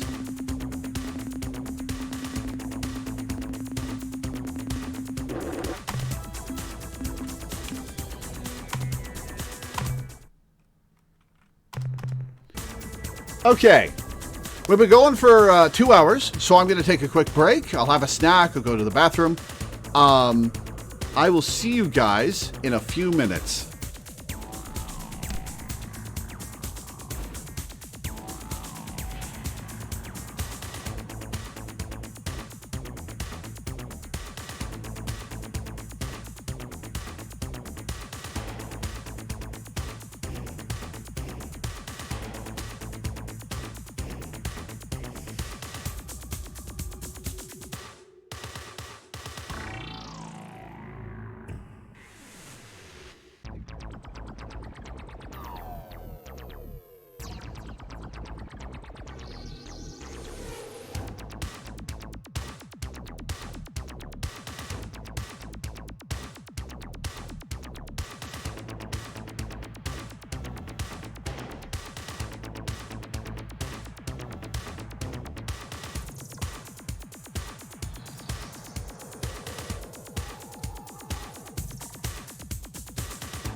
All right, I'm back.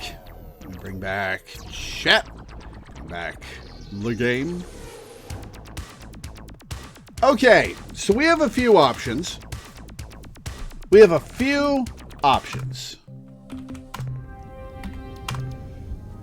could go meet the ores. We'll do that eventually anyway, but I don't know what advantage that actually gives us right now, because we're not going to make any ores ships. We've got our complement of ships for the moment. We could go meet the Druge and get like actual quest info on repairing the ur-quan. We could go meet, do the Shofixti quest, and then start the Yahat Civil War. Which I kind of want to do sooner rather than later, because I'm not talking to the Pakunk until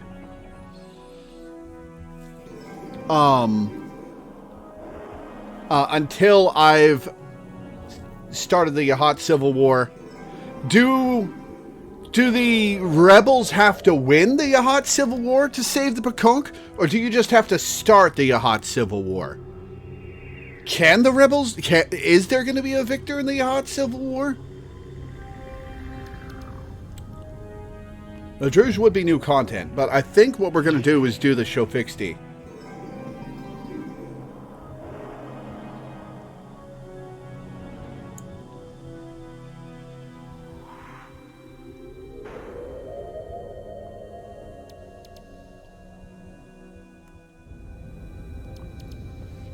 Yeah, we'll do the Shofixti. Okay, so Shofixti homeworld. Delta Gorno. The Civil War cannot resolve until they meet the Pakunk. Okay, so that's the order of operations. We do the Shofixti. We start the Yahat Civil War. Then we meet the Pakunk.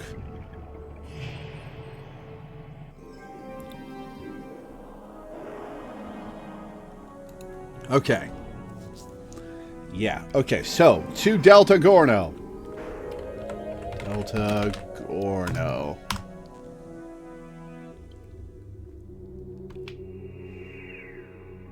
We could flirt with Zex for the hell of it.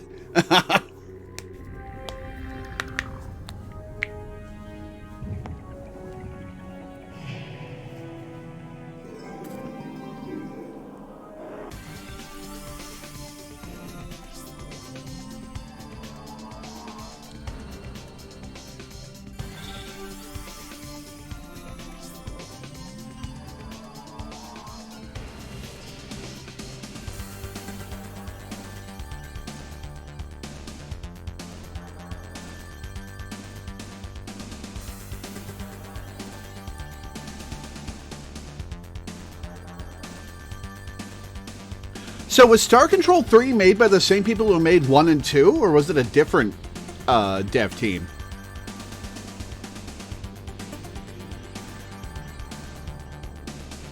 Alright, Delta Gorno. This devastated planet. Different devs. Okay, thought so.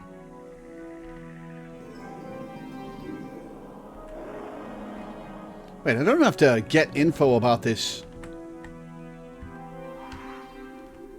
for Tanaka to be here, do I?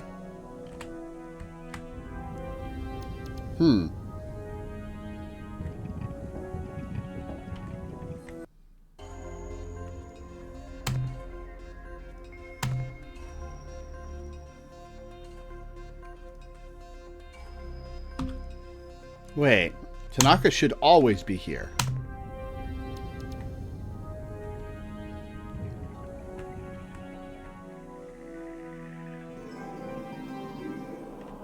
Alright, so where is he? Do we go planet by planet?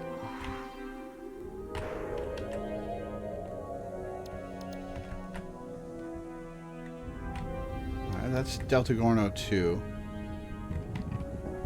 Let's go to Delta Gorno 3.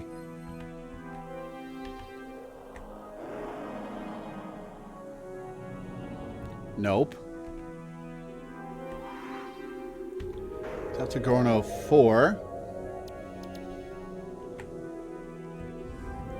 Just an orange world. Let's check and see if there are radioactives here. No, this is planet 5. Metal world. Garbage.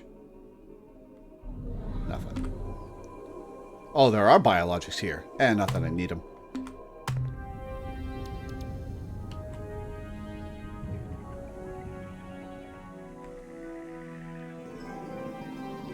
There's Delta Gorno 4. Ah, there he is. Yo, Tanaka.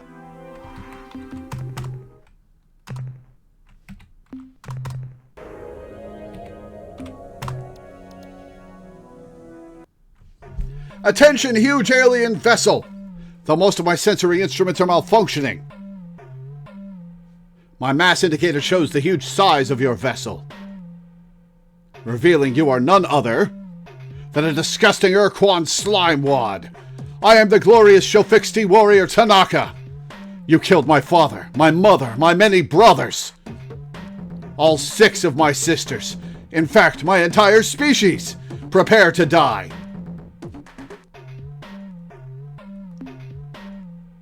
Right, we have to insult him a bunch, and then he'll calm down.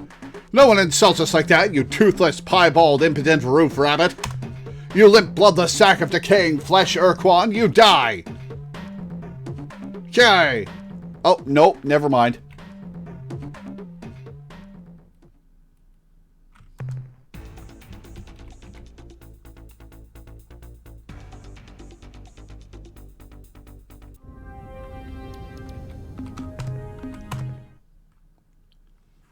You have to insult him a lot? Oh, like, I have to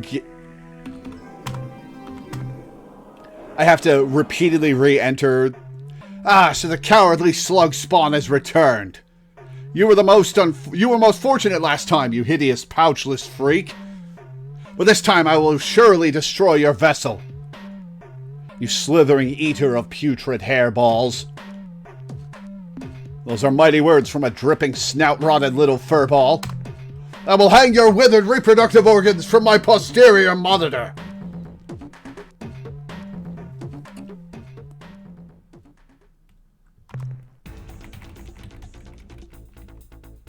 Poor Tanaka's ship is just, like, completely obliterated.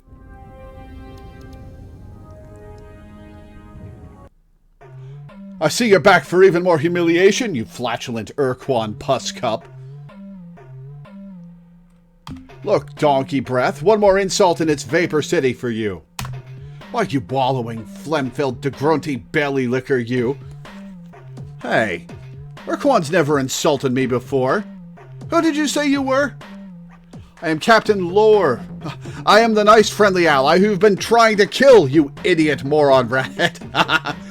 I am Captain Lore from the United Federation of Worlds aboard the flagship Vindicator. Cease aggression immediately.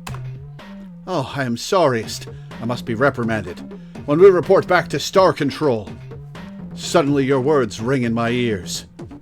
Captain, is this true? Have the ur-quan been destroyed? Has the ultimate sacrifice of my people resulted in freedom for the Alliance? Sorry, buddy. I'm sorry to be the one to tell you, but the Alliance got its butt blasted. I am a defeated warrior, a worthless shell. I must die.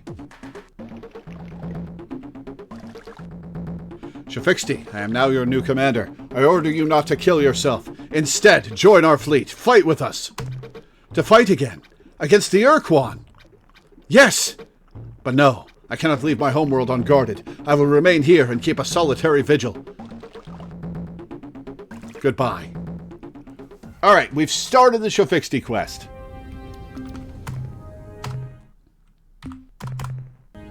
Now, what we gotta do is head to Zex Space, or Vux Space, not Zex Space. Alana thinks it's Zex Space. Alright, homeworlds for the Vux. Beta Leuten. Beta Leuten.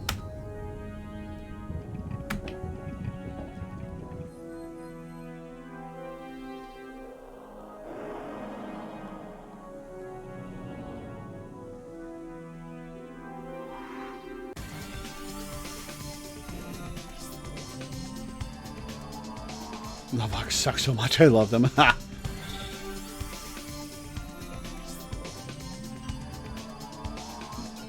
Excuse me.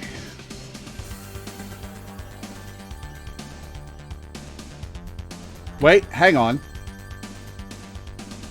No, they'll tell me about Zex. At the homeworld, they'll tell me about Zex, I believe.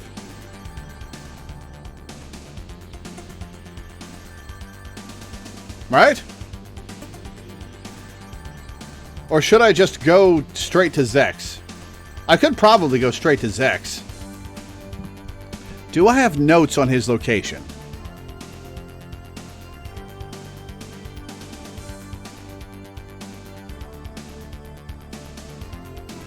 Can go straight to Zex. Alpha Cherenkov. Okay. Alpha Cherenkov.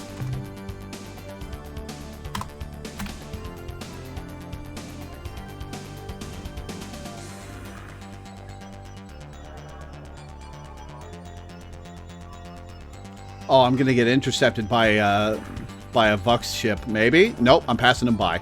Goodbye. Okay, which planet is it?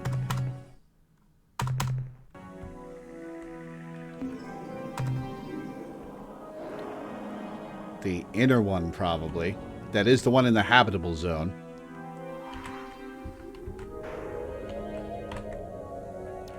Nope, hey! Hey!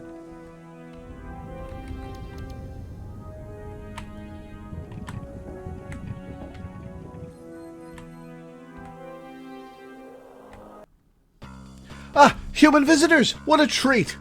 I am Admiral Zex. Please do not be frightened. Unlike the rest of my species, I enjoy humans. You may know me by my reputation, my leadership of Vux forces during the war with your alliance.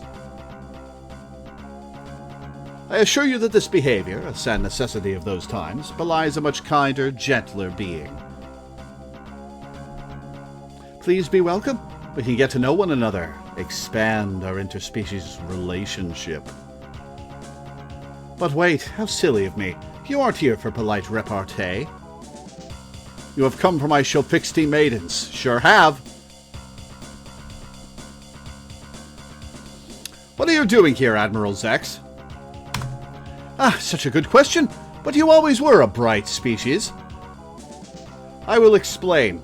After the Great War, in which I played some small part, the Vux High Council, in recognition for my services, granted me this planet so that I might pursue my hobby without disturbing the general Vux populace. I am a collector, you see. I have the finest menagerie of beautiful creatures in all space. I'll get a...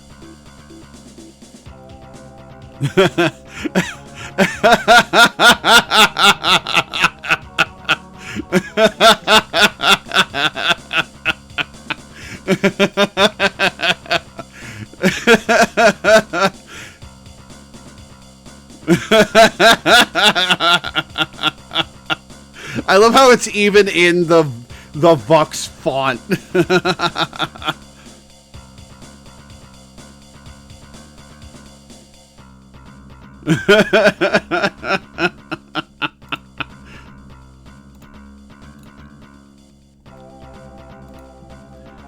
A menagerie? Is this a collection of animals, like a zoo? Animals? No, Captain, not mere animals. My menagerie contains only the most beautiful creatures in the galaxy.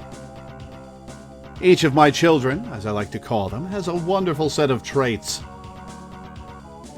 which make them unique and special, especially to me. I have a complete variety of beasts from as far away as Procyon and Vega. No, this is not just some zoo. I have worked diligently for many years to craft my menagerie, to gradually improve it. Perhaps you can't tell, but I am rather proud of it. Alas, there is one creature, one gorgeous animal, which I do not yet possess. A human. I would give almost anything for that creature, Captain. If we went and got this little critter for you, would you give us the Shofixty Maidens? What an interesting proposal. I never would have thought of such a wonderful idea myself. You are a genius, Captain. In answer to your question, yes, I accept your offer. Deliver the creature to me, and I shall give you the Shofixty Maidens. I will even provide you with a clue to finding the creature's native planet. My source for this information is an ancient wildlife handbook. Written millennia ago by some unknown alien author, the pertinent passage goes as follows. Demise, it basks in yellow light within the constellation Lynch-Nos Plo. We have translated Lynch-Nos Plo to mean approximately the long, thin creature who has swallowed the huge beast. I am afraid this is all that I know. I hope it is sufficient. Admiral Zex, why don't you attack us, as all the other Vucks have? Because I like humans, Captain. I respect and admire your species. I do not share the bigoted views of most of my people. Admiral Zex, why do you like us? We thought all Vucks hated humans. No, not all Vucks, Captain. Most, but not all. It is true when the majority of my people view one of your species, they are forced to regurgitate. But there are those among us who have grown beyond such childness to take a more liberal view. We, the few sophisticates, are not subject to the whims and fads of current fashion. Our likes and dislikes are strictly based on personal preference. We see the beauty in you humans, the value in a long-term relationship. You are different, yes, but personally I like difference. In fact, I adore it. Your physique is so wonderfully varied, your multitudinous rigid appendages, your tiny double eyes, your varied skin coloration, and the delightful patchwork of hair covering only parts of your bodies, leaving other parts bare and smooth. I value your species, Captain. I see you as just people, like us Vucks.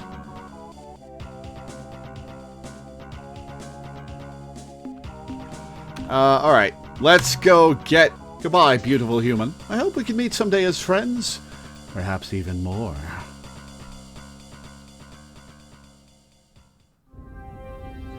Okay.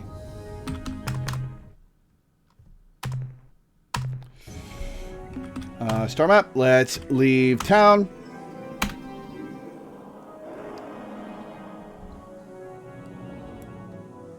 Okay, remind me the specific location of the beast. Like which star system?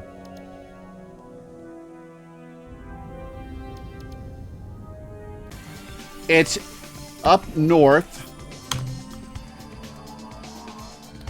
It's in this constellation, right? Is it Alpha Lyncus?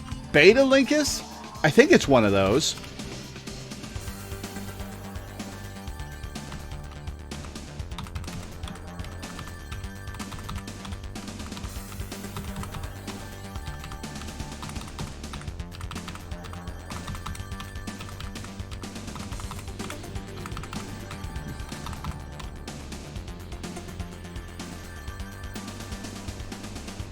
Alright, while I get that answer, I'm going to navigate there via quasi-space.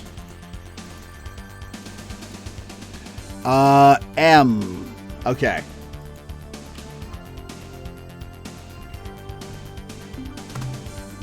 Devices. Quasi-portal. Delta Lyncus 1. Okay. Alright, so M...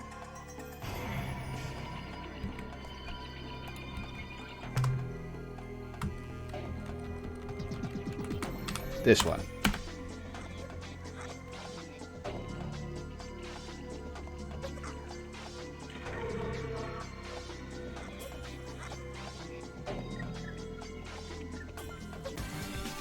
All right. Map / Delta Lyncus Oh, we're right on top of it. Cool. We'll check Delta Lincus 2 for resources before we leave.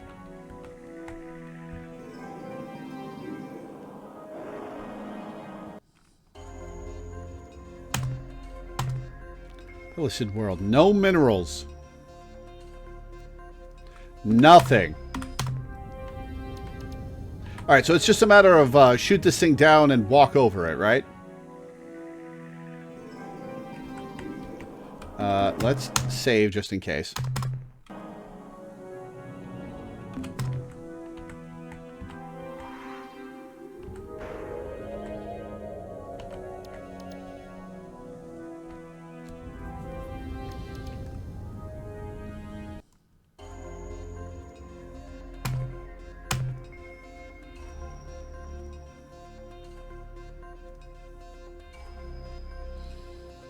Okay, let's see. Class 3 weather.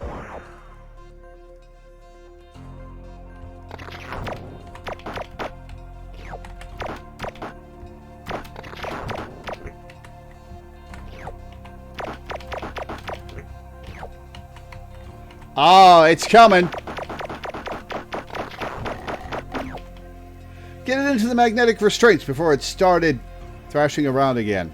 Even as I make this report, that damn monster is shrieking like a steam engine and trying to tear its way free. I hope we know what we're doing, bringing that thing aboard. If it gets free inside the ship, Captain, well, I just don't want to think about it. Returning to the ship. Alright, we got it. I did miss the first line because I was spamming space. Alright, we got it.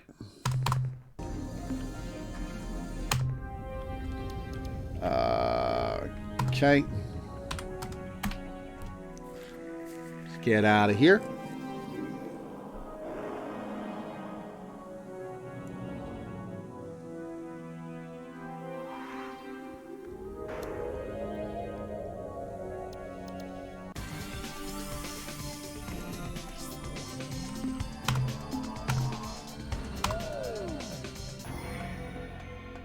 All right, to come back out by Vux space is H.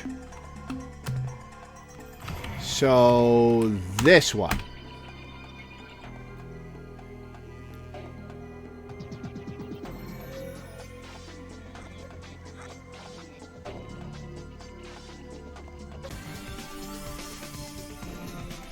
Okay, and it was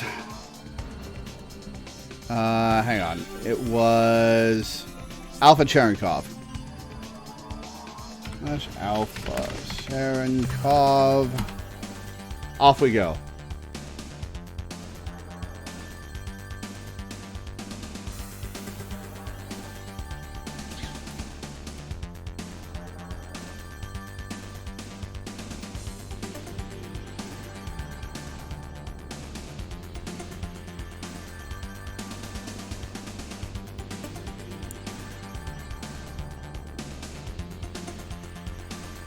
Puck ship appears behind me. I leave it in the dust.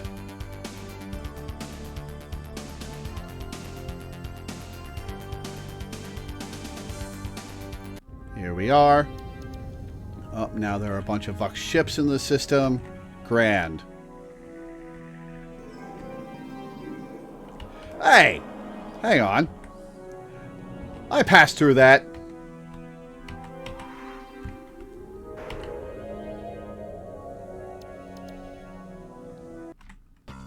Why, I am so blessed. My favorite friends, the humans, are back. Captain, it is good to see you again. You humans are so interesting, so beautiful. You know, I have many pictures of your species.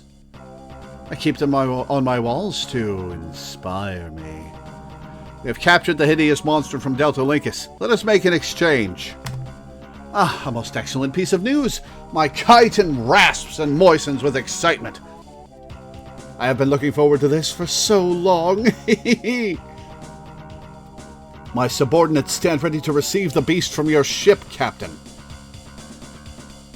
Effect its transfer, and then we shall give you the maidens you desire.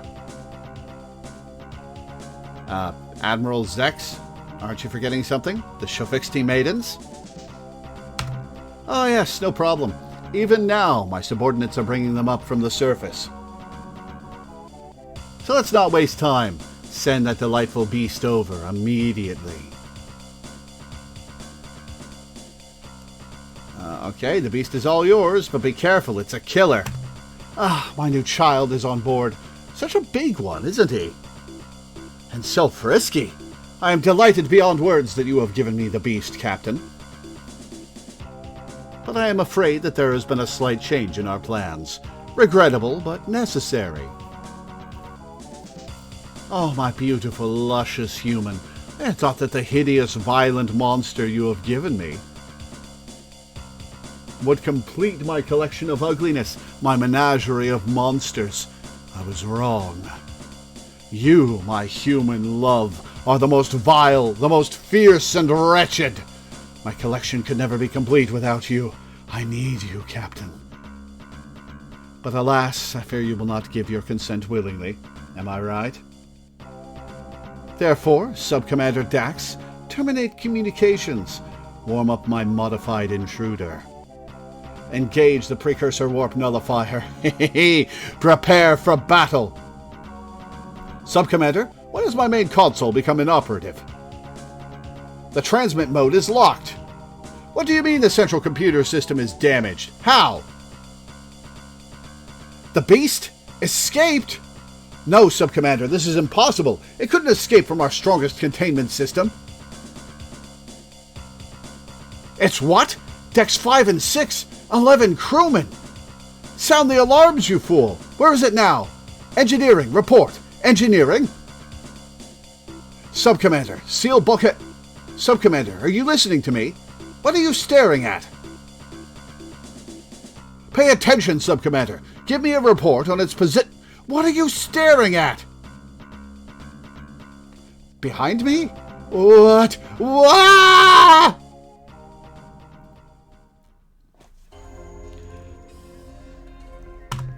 All right. There's biologics on the surface.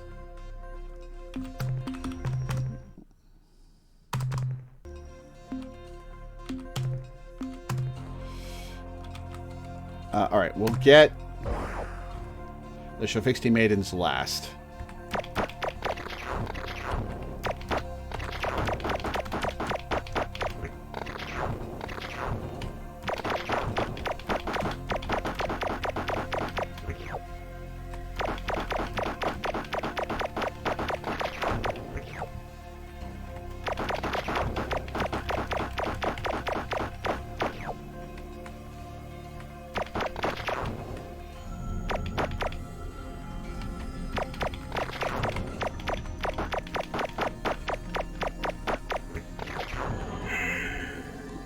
We'll take these credits.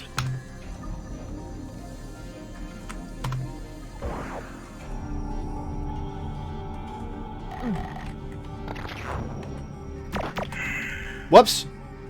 Didn't mean to do that. Alright, you know what? We are just going to grab the maidens.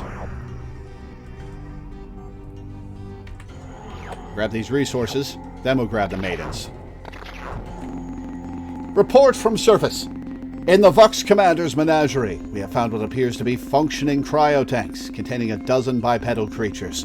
We can't be sure, but through the tank's fogged viewports, we think we can see young Shofixti females inside the freezer units.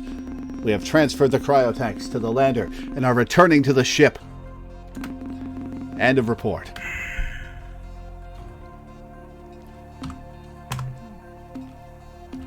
Alright, let's get the hell out of here.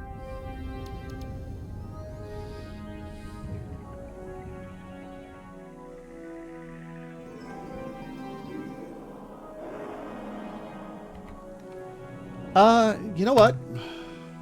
I'm just going to go Delta Gorno. I'm just going to go to Delta Gorno.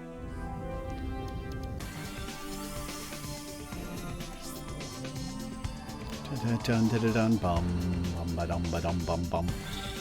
think it's neat that the Vux don't live on water worlds. Oh, that's an interesting point. Such alien biology.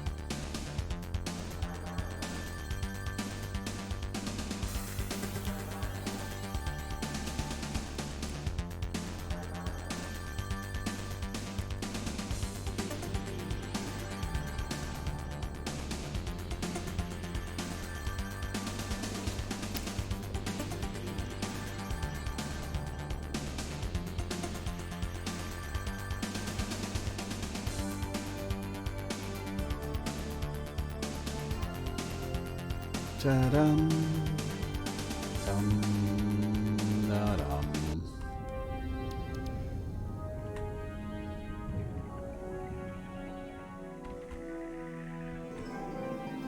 All right, he's not at this planet this time. Let's check the planet, because it's orange.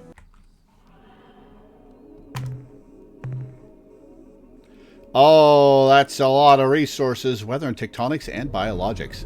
Wait, I thought this star system was reduced to dust.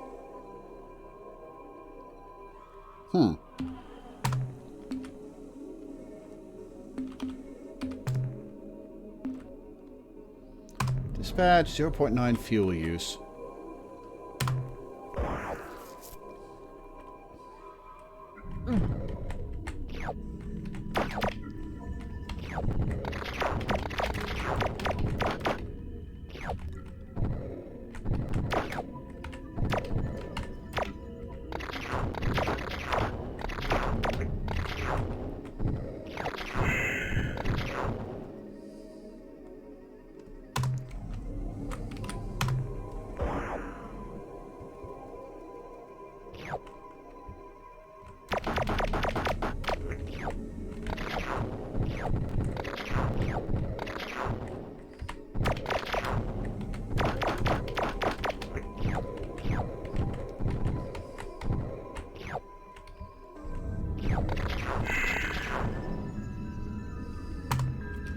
Alright, let's grab this gold, and then we'll clean up the biologics.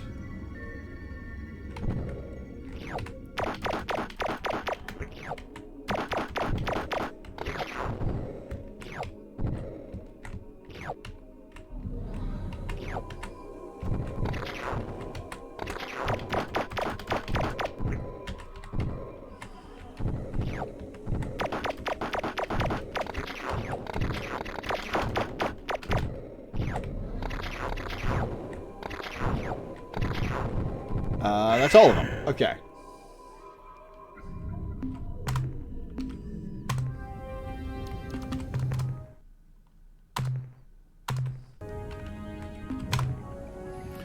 Alright, I guess we'll planet hop until we find Tanaka.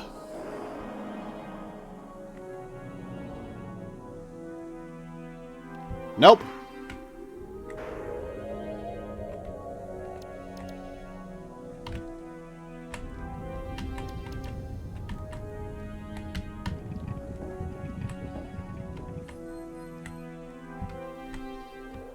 Nope.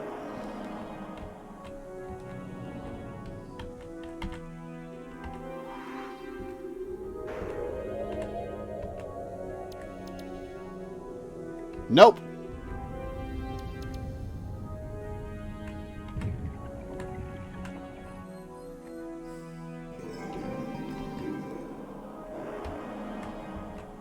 There he is. Greetings, Captain. It is good to see you again.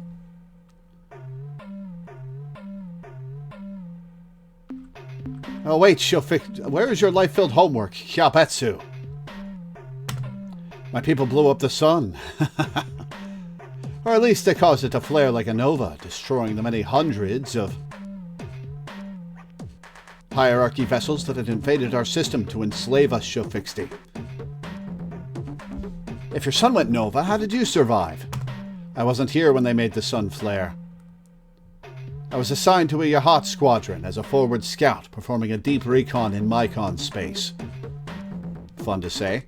We were sent to investigate reports of unusual Mycon activity around Beta Bray. I was the first ship to enter the system. My scanners showed a small fleet of Mycon clustered around the planet, conducting a test of some device. Beta Bray, write that down. The unit was small, not even half the size of my ship. When the ur-quan activated it, a glow began to radiate outward. I crept closer to get a better look. Suddenly, there was a flare like a newborn sun, blinding me and overloading my sensors. When I recovered my vision, hours later, the ur-quan and their device were gone. Oh, so it's not there anymore. Okay. I was able to effect repairs on my sensors and depart the system. But I had been cut off from my squadron and had to travel home alone. What's your report, Tanaka? Nothing new to report, sir. So what were you doing here, Tanaka? I guard the homeworld. I seek revenge against its destroyers, the ur-quan, and their vile battle thralls. I await the return of the hero Daikon and the rebirth of my species. So what happened to your ship? On my way home, I encountered a Vux intruder. Before I destroyed it, the Vux was able to affix some of those vile limpet things to my ship. And I had to return home at a greatly diminished speed. I did find one thing interesting, though, as I skimmed through the edge of Yahat space. I like how he's missing fangs. I dropped into Zeta Sextantis to recharge some of my depleted energy cells. So I moved into the extreme inner system. There, right next to the sun, I found a very strange planet. It messed up my sensors somehow. Ah, Rainbow World. That's why I could not recognize your ship at first. I've never seen a planet like that before, so maybe you should investigate?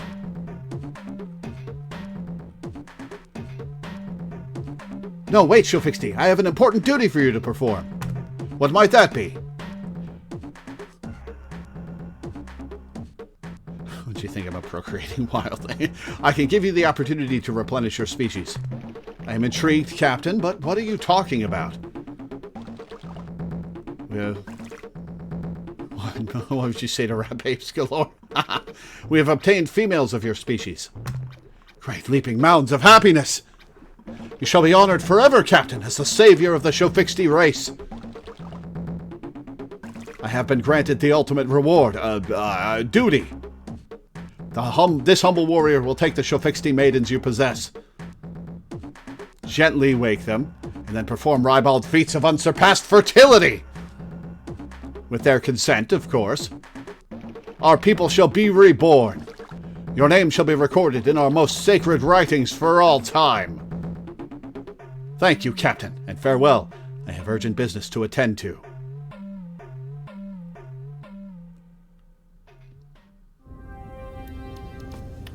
All right. Let's see this world. Metal world. Garbage. Some biologics, but not enough to be worthwhile. All right. So now we wait for the Shofixty to start showing up at our base, which takes, what, a year? I think it was a year between me saving the Shofixty and them starting to show up at Earth.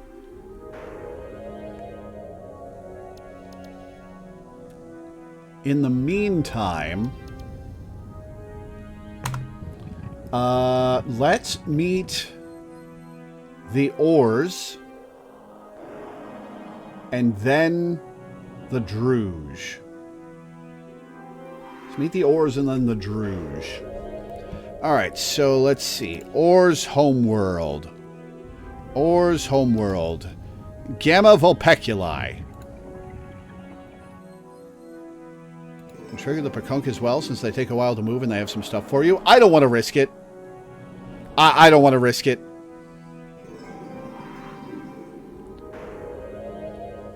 Yeah, I just don't want to risk it. Gamma Vulpeculi. Which is over there. Okay.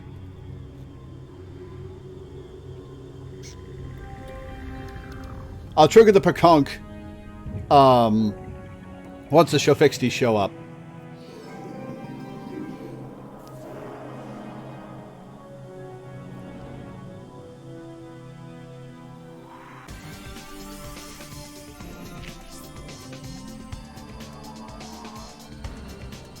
Because I've got like 3 years left, right? The Death March starts in March of 2159, I want to say? Is that correct?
This is a system message from ship's computer translation subsystem.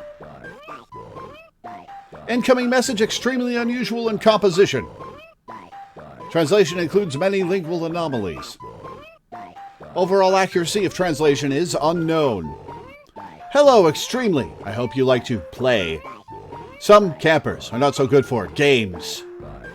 Is it time for playing yet? Greetings, I am Captain Lore of the Starship Vindicator. We are having some difficulty translating our messages.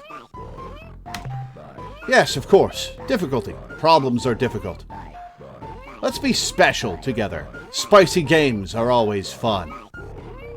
You seem like friendly fellows. Perhaps you could aid us in our mission? Yes. We are too friendly. Extremely happy sisters should correct each other for celebration. So much enjoyment. Shall we come to your house so that we can be relatives?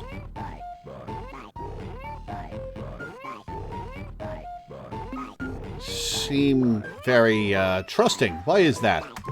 We are not trusting. We like to be together. Do you want to be together with us? Always the other sad animals go away, but first we have lots of fun. Too many fun is not enough. Do you agree? I think you smell like you do. This is the story about trusting. It is sad and makes many ores dissolve or burst into several. Why is it that you are trusting? What a funny question. I am tired. I presume you are talking about an alliance. Yes, we are very interested. Jumping peppers! This is smiley time. You are campers after all. We will start alliance parties for better enjoyment.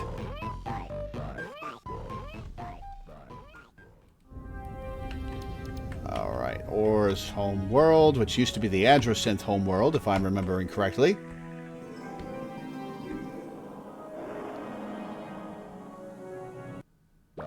Hello to our house. Do you feel better yet? If you are campers, you will enjoy the change, but maybe not yet. It is best if many happy ores are coming to your house. Let's spitting the fun words for several pieces and then surprising things.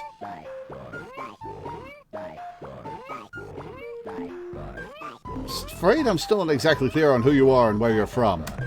You are a silly camper. I am always ores. If I was not ores, then I would not be, but of course I am ores. We are from the outside. Also, the Arlo Quick Babies are from outside. Quick Babies? It is the same, but not. Ores are from below. Arlo are from above. Ours does not like the Arlo. Arlo are too much trouble. We cannot have parties when Arlo always jumping in front. It makes Ors frumple so much. These are fat words. Do you want to play this some more? It's good to see you again, I think. That is funny. You think you see ores, but ores are not light reflections.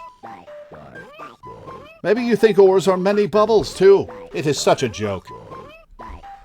Ores are not many bubbles, like campers. Ores are just ores. Many bubbles are atoms, I'll bet. I am ores. I am one with many fingers. My fingers reach through into heavy space, and you see ores bubbles. But is it really fingers? Maybe you do not even smell? That is sad. Smelling pretty colors is the best game. We could stay and talk all day. Yes, we do. Goodbye is the game. Hello. I am only joke. It is funny enough. Do not forget to enjoy the sauce.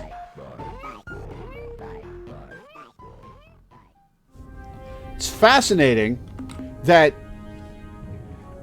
the urs are basically just the Eldrazi with a sense of humor. An incredibly sinister sense of humor, but a sense of humor nonetheless. Alright, back to Seoul.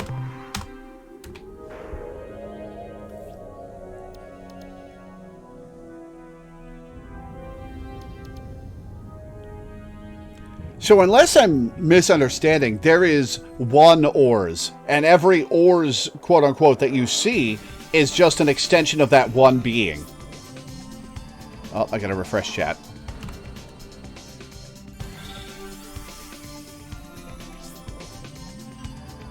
Yeah, the urs are fascinating. Is that an urs ship chasing me? How dare they? I'll leave them in the dust.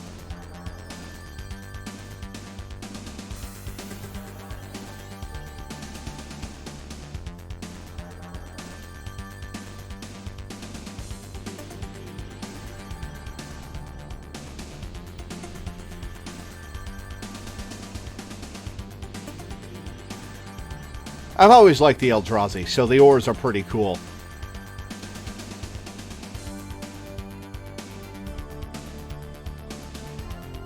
Alright, I'm low on fuel. I need to find a place near Earth to loot.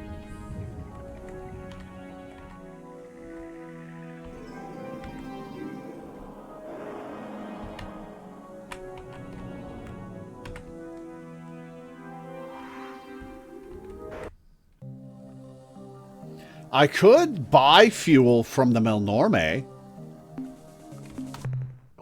Captain Lore, I'm glad you made it back in one piece. I thought you should know. We have been invaded by an alien race calling themselves the Urs, though so far the invasion is a friendly one. The fish-like creatures have been stomping around the base in their robotic walking exoskeletons, which look like combat vac suits, if you ask me. Based on the summary reports I've seen on their Nemesis ship design, I have but a single comment. I like it. I'd say we have quite a nasty little surprise in store for the ur-quan the next time you tangle with them. Also, we have a major situation, Captain.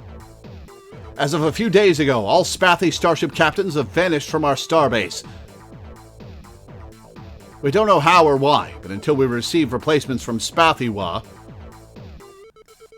you will be unable to commission any additional Spathy eluder vessels for your fleet. So here's a question. Are the Spathy just no longer available for the rest of the game? Or is there a way to get them to come out of their shield?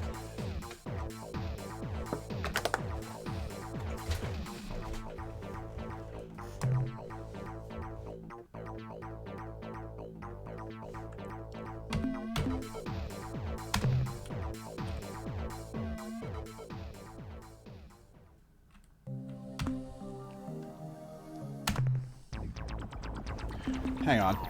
I'm going to decommission my Earthling ship. Whoops.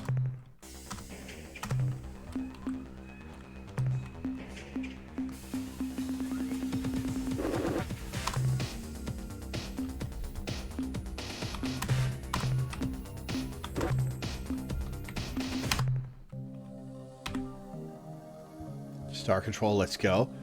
Sup, Walrus dudes, welcome to the stream. Just so you're aware, this is my second attempt at Star Control 2.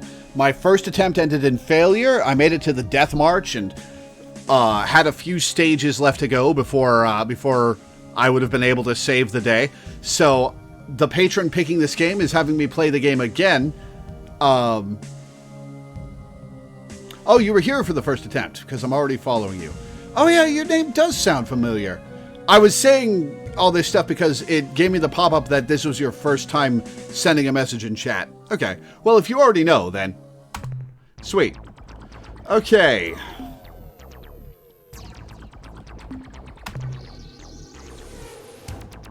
Fuel.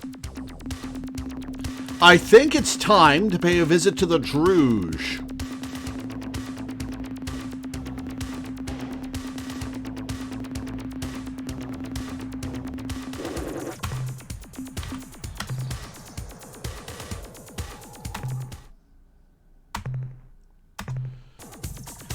The whole playthrough's on YouTube if you want to catch the end of it. Okay. So, do I have the Druge homeworld written down? I do not. So I'll just ask, what planet is the Druge homeworld on?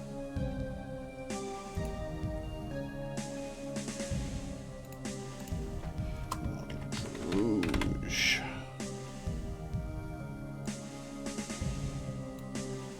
They'll tell you if you encounter them in space. Fair enough.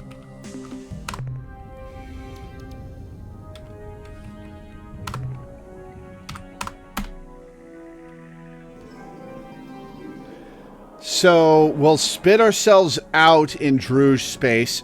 The closest is... Is it P or N? I think it's P. Okay.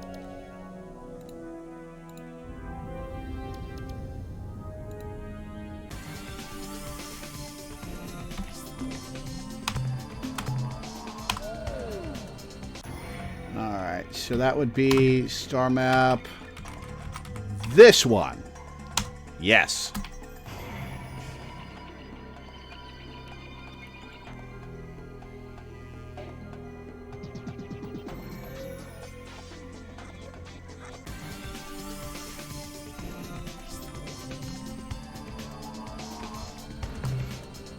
Let's go.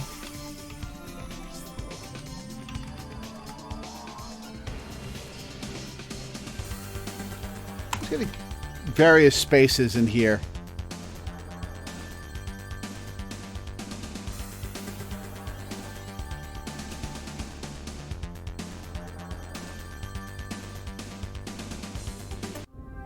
Hey, there's some Druge.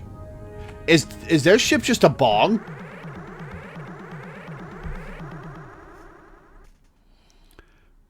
Converse. What the fuck? Greetings, friend and fellow explorer. What the fuck? I am an officer of the Crimson Corporation. We are the Druge. We are delighted to make your acquaintance and hope that we can do business together. This is not what I was expecting. Should your desires be similar, please hurry to our main trading world at Zeta Persei 1. Zeta Persei 1. Well, this was unexpected. Alright, Druge, Zeta Persei 1. Save. Yeah, this is my first encounter with the Druge. This is not what I was expecting. That's... ugh. What can you tell us of your culture, your species? More than a culture, Captain. We are an organization. The Crimson Corporation. Our corporation seeks only to improve our quality of life. And does so via the dribble down of... oh, God, they're Reagan Republicans. Oh, no.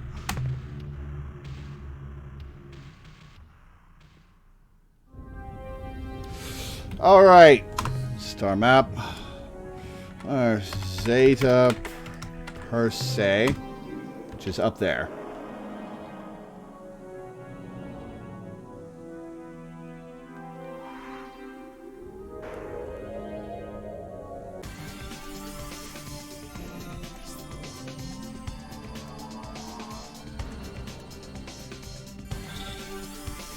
Da da dum dum dum dum ba da dum pum pum.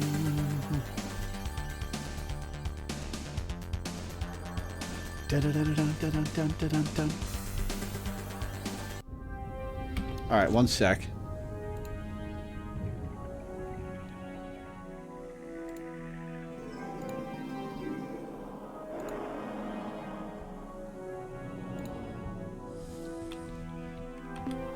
Alright, to Zeta Per Se 1.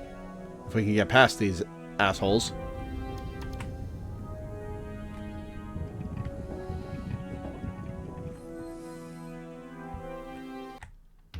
Attention, alien starship! You have arrived at the central trade world of the Crimson Corporation. Home of the Druge. Be welcome and take advantage of our excellent deals. We note you possess a vortex spawner. In exchange for the simple device, we will give you 3 Mauler starships.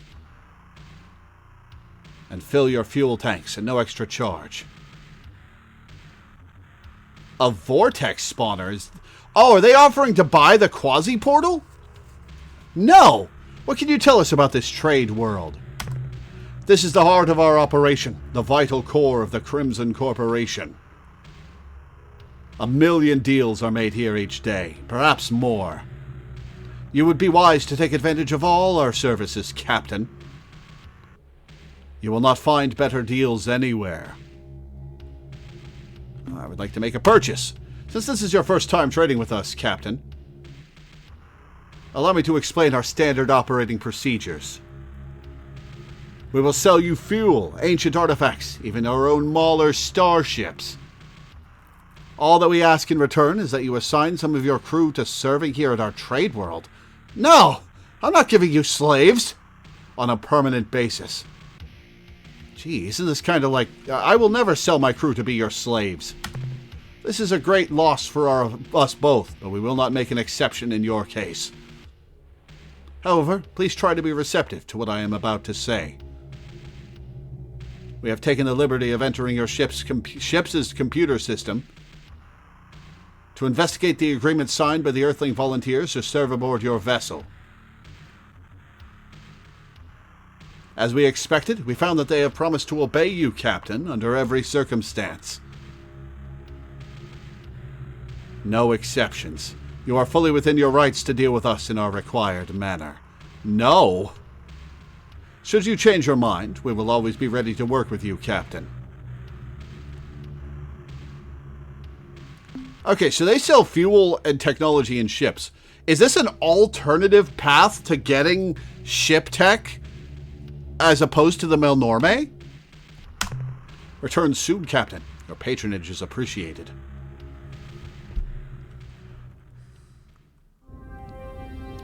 Not really. Okay. Well, we have encountered the Druge, and they gave us no information about the Ultron. God, what a bunch of assholes. You do have to buy something from him.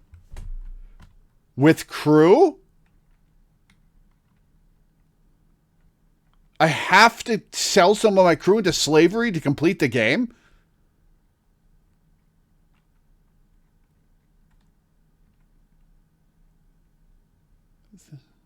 You don't have to use crew. Okay.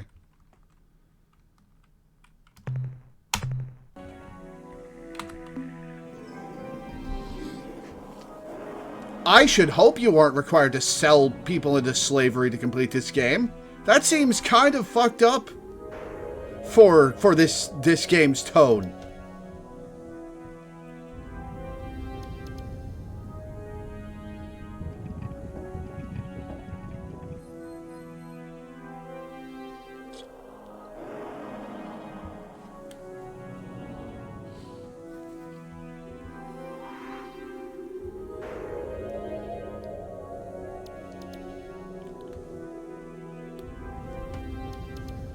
Likely to do it enough, so I will say if you sell crew enough, the crew costs increases as people learn you're selling them into slavery. Yeah, I'll bet.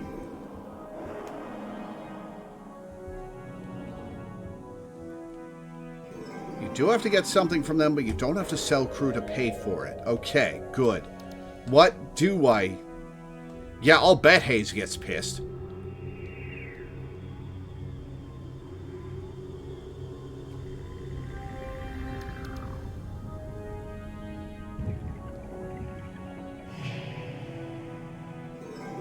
I see why you guys despise these guys. Ugh.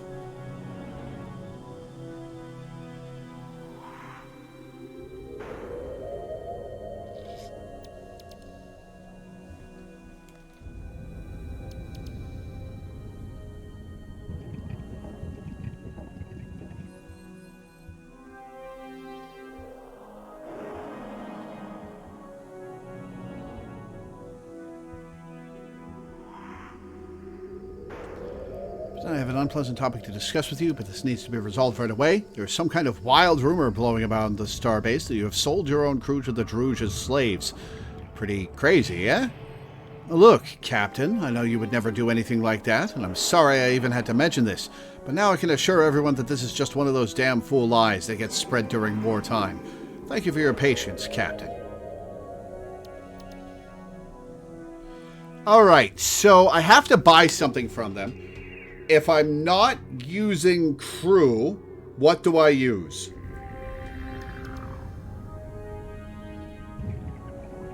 I've just received incontrovertible evidence that you have been selling members of your own crew to the Druge. Captain, how could you? Don't you know what the Druge will use those men and women for? One of two. Cannon fodder, plain and simple. They're probably already dead, thanks to you. It's a crime, Captain, a heinous crime, even during wartime. You must assure me that you will never do this again. Even with that assurance, great damage has been done. With the word out on what you have done... I cannot believe what I have just heard, Captain. You are a heinous slave trader. Your exchanges with the Druge have become a horror story throughout the starbase. If anyone here is stupid enough to join your crew, I expect the resource unit cost will be sky high. If you weren't our only hope for freedom, Captain, I'd kill you where you stand. Deserved. As it is, expect me to bring charges against you when this is all over.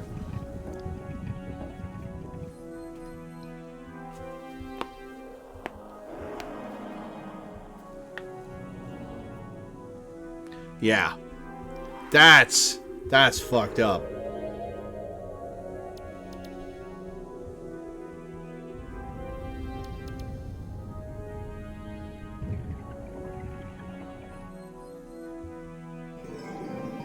Alright, so that's an actual question, by the way. What do I do to buy the thing that you have to buy from them if I'm not going to sell crew?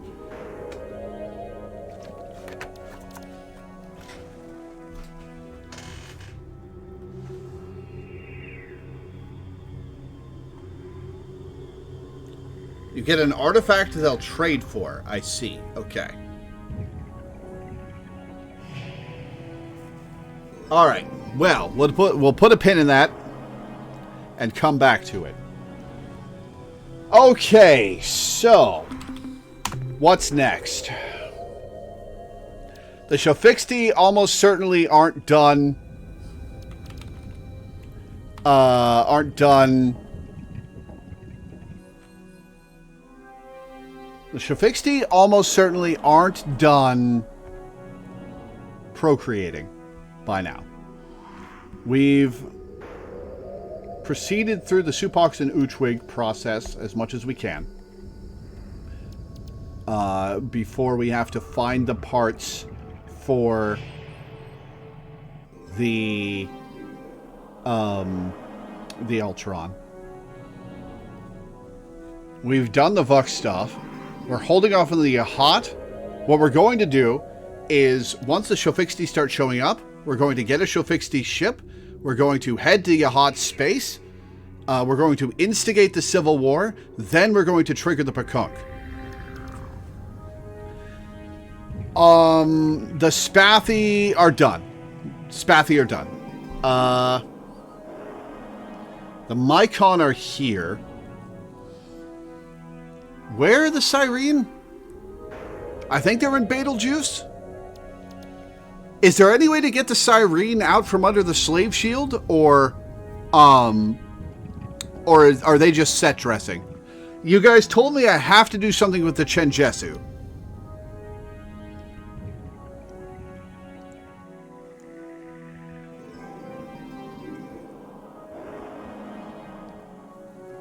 There's not, but there's still a storyline. Okay. Yeah, something to do with the Mycon. Because we need proof that the Mycon are who destroyed the Cyrene homeworld. A really fun sex scene.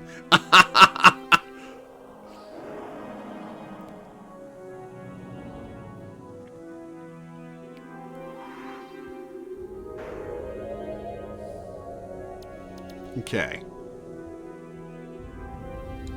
Oh, my head.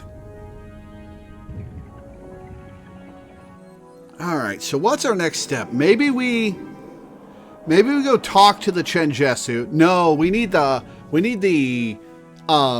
communicator to punch through the Chenjesu. The Chenjesu communications blackout and reach them. You know what? Where's the Talo device? Do I have that written down? Still. I do have the... Okay. Befriend the Thradash by spanking them. It's near the ores. Okay. What star system? We also get the Talo device and free... Oh, we can free the Umga. Ooh. Okay.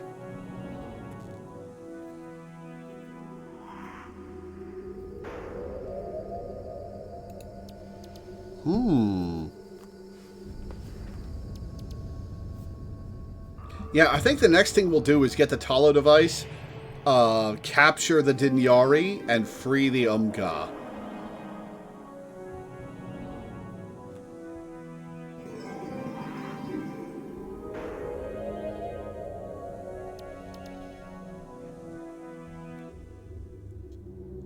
Data Vulpeculi 2C. Okay. Or Delta. Delta Vulpeculi. That's in ore space. Okay.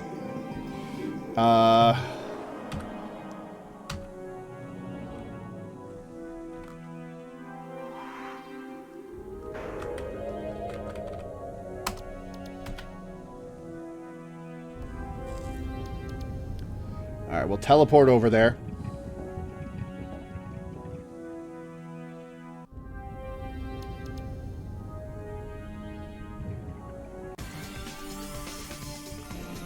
Okay, manifest, devices, quasi-portal. Okay, let's see. To get to the ores, the closest to the ores, nothing's close to the ores. I guess the closest is the Spathy area? Okay. So that's L, which is this one.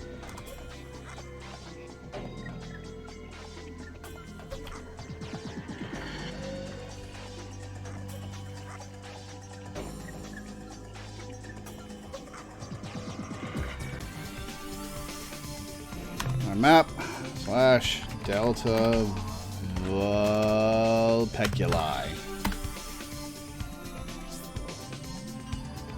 Dum dum dum dum bum ba dum ba dum bum bum bum bum bum bum bum bum. What's the price for fuel with the Melnorme?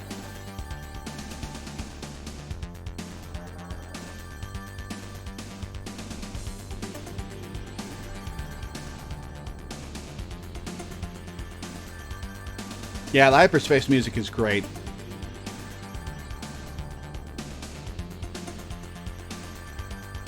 One bio is one fuel. Oh, okay. Well, that's pretty cheap.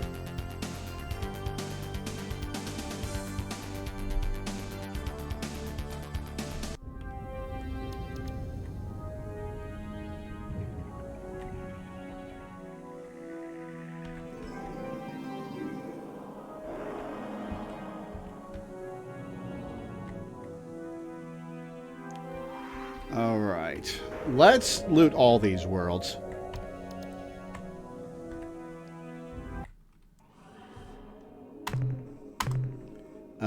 Blues and greens, not worth.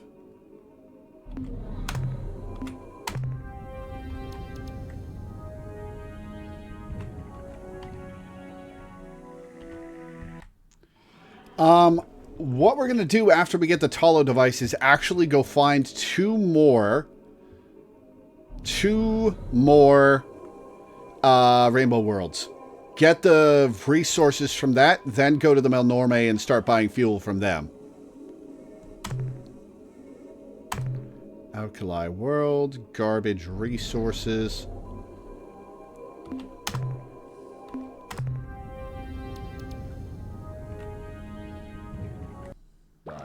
Happy pieces! I am squirting nice colors. Why? The reason. Camper friends have come to Talo Playground. Why are you coming to this?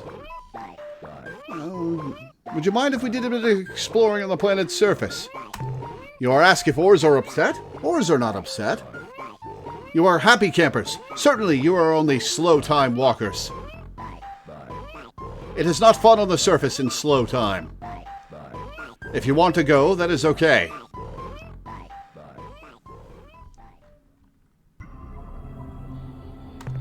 Treasure World.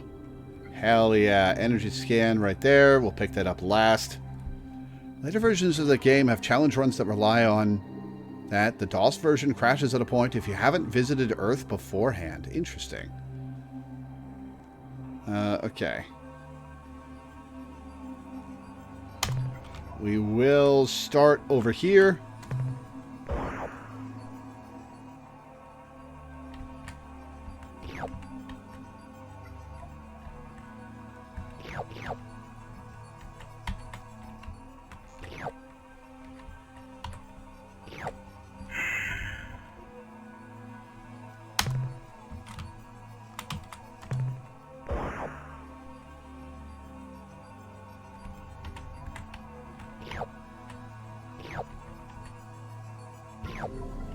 And that's all the resources. Talo device. Captain, we have found an unusual glowing rock thing here on the surface. When we first noticed it, we thought it was a naturally fluorescing igneous dike, but upon closer observation, we can only conclude that this object is artificial in origin, Talo design. Those guys sure built to last. Simple radiometrics show an age in the excess of 20,000 years. Regardless of how old it is, it continues to radiate energy all up and down the EMR spectrum, with a concentration of emissions in the red/infrared range. Even though it weighs a ton, we will definitely lug this puppy up to the ship. One last comment before I sign off. Ensigns Hodgkins and Witherspoon have both reported extreme headaches and mental disarray whenever they approach the Talo device. None of the rest of us have any problems, so either the ensigns are just being babies, or the Talo device produces some kind of shield that affects only certain people's minds. Maybe the scientists back at the starbase will tell us more.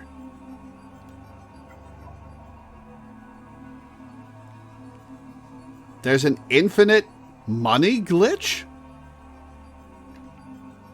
Nah, I won't cheat. I won't cheat.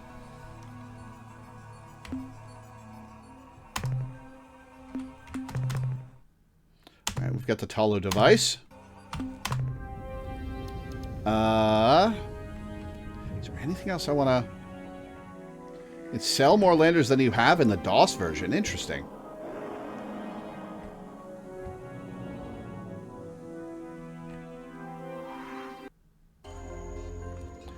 I'm on the Steam version.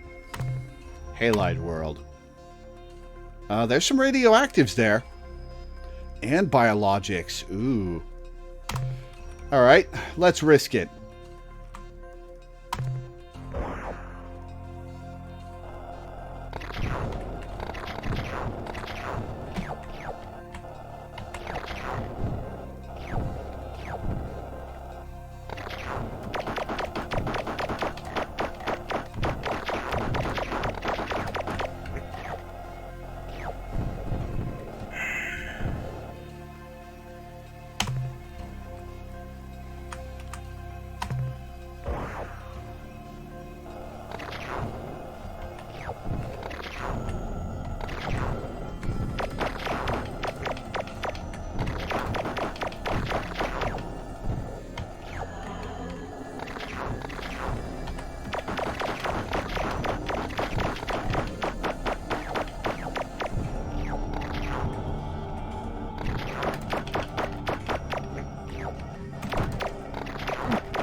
Man, these shields are awesome.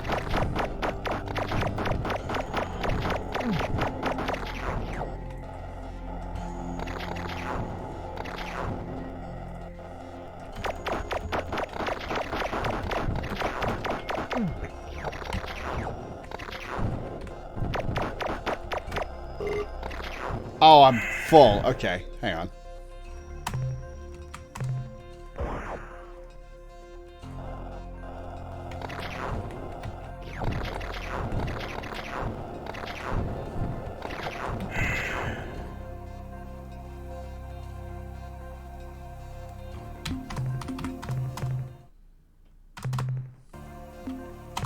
Alright.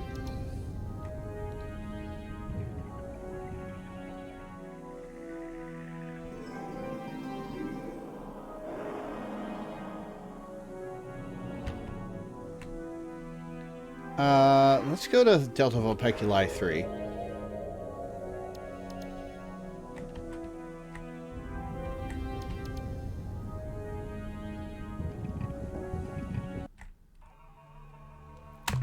Auric World. Gold. A little bit of gold.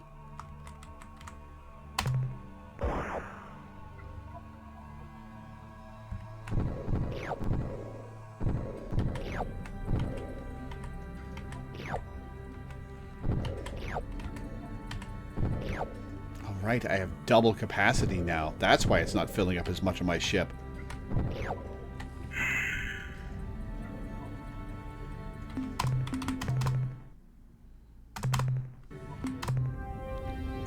Alright, that's planet 3. Where's planet 4?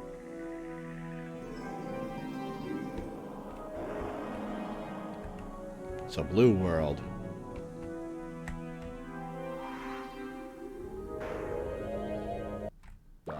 Campers like to say hello when they smell the ores.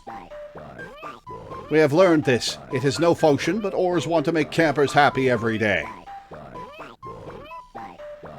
Okay, hello. Now you are happy, I am sure.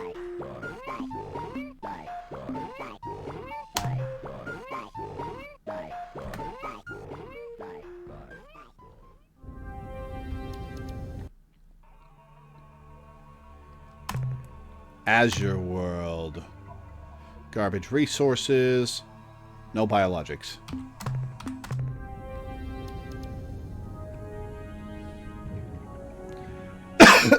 Excuse me.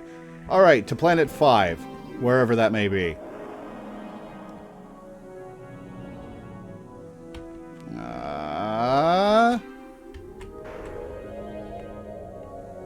No, wait. I was at planet 5. This is... I'm looking for planet 6. I'm expanding! It is so much squishy to smell you! Campers are the best. I have anticipation. And then what? Better parties in the middle for sure.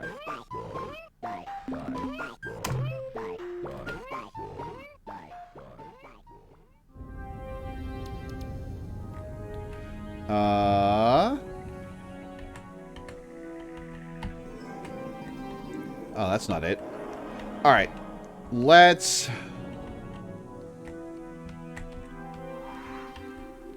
visit this orange world. That's a lot of ores.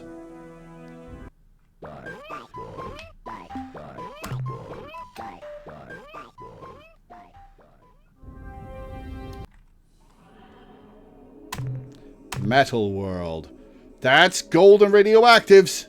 Hell yeah. Oh, and a lot of biologics. Holy crap.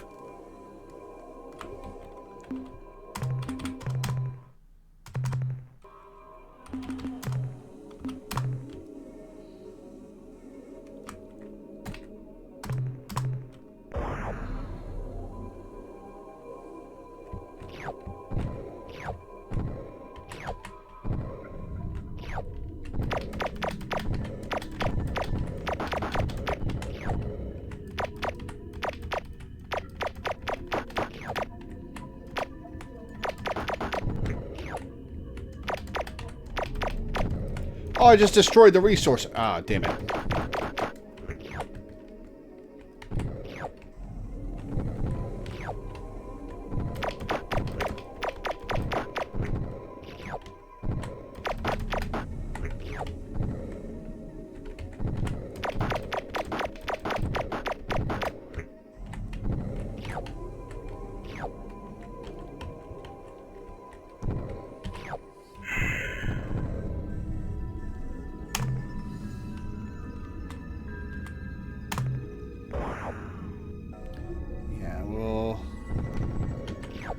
This.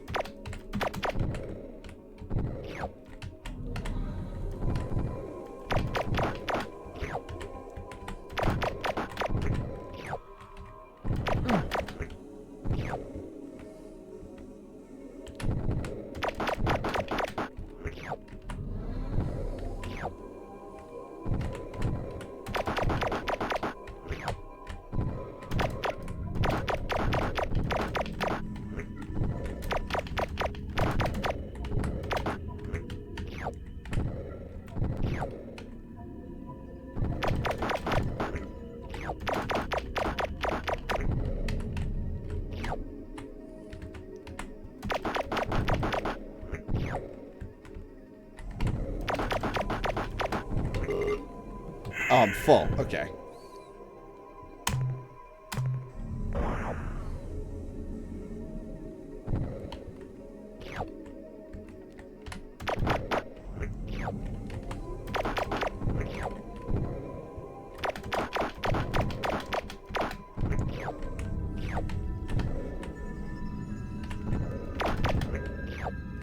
And one last ore. And one last biologic.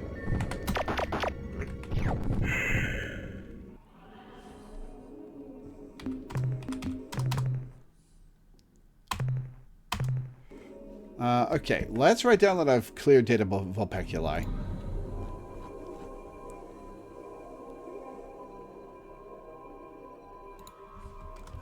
Or delta vulpeculi, not data. I keep saying data instead of delta. Whoops. Alright, I've got stuff.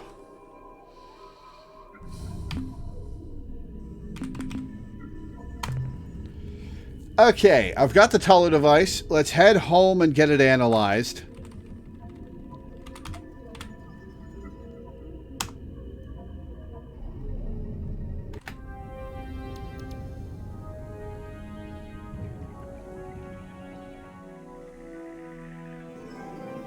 Then I guess I'll buy some fuel from the Milnorme. And...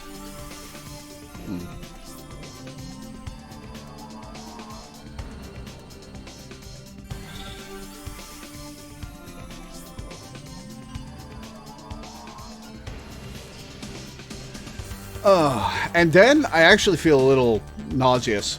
Not sure why. Maybe something I ate earlier isn't settling. And we're close to the 4 hours anyway. And I've still got some cleaning up to do before I do video chat Christmas with my boyfriend. So why don't we cut this out once I get to Soul System and drop everything off. And we'll pick this back up next month.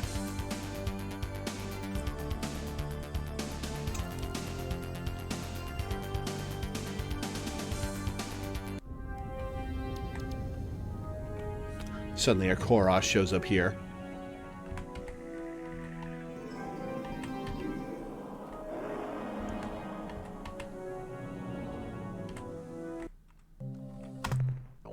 Welcome back, Captain Lore. There's something I think you should know. Oh, the Shofixti? The Shofixti have returned! Their ships can now be built at our shipyards. With their vast numbers swelling our ranks, we won't have to worry about running out of able-bodied crew. And I'm sure their volunteers will reduce the cost for new crew. Hell yeah.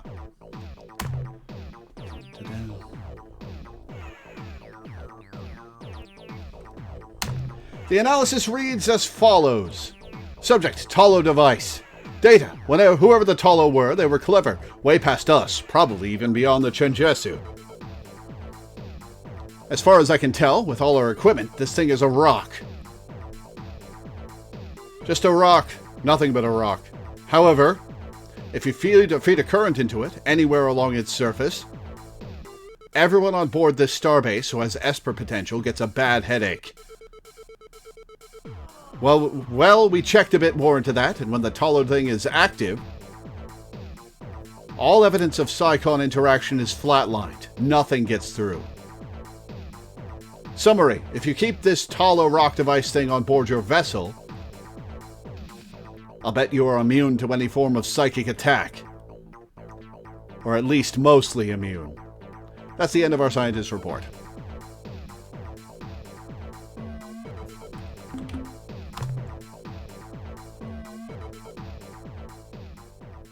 Is that a Mycon is good emote? Cute. Alright, crew costs 1 now.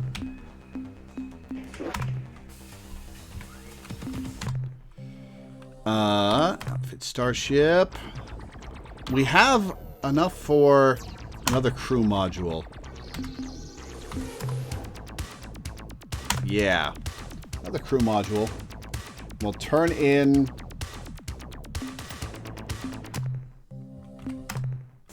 turn in biological data at the Melnorme for more fuel. And then next month, we will grab a couple of Rainbow Worlds. Yeah, the plan is next month we're going to grab a couple Rainbow Worlds. We'll drop that off with the Melnorme, so we always have money for fuel. And then we'll go instigate the hot civil war.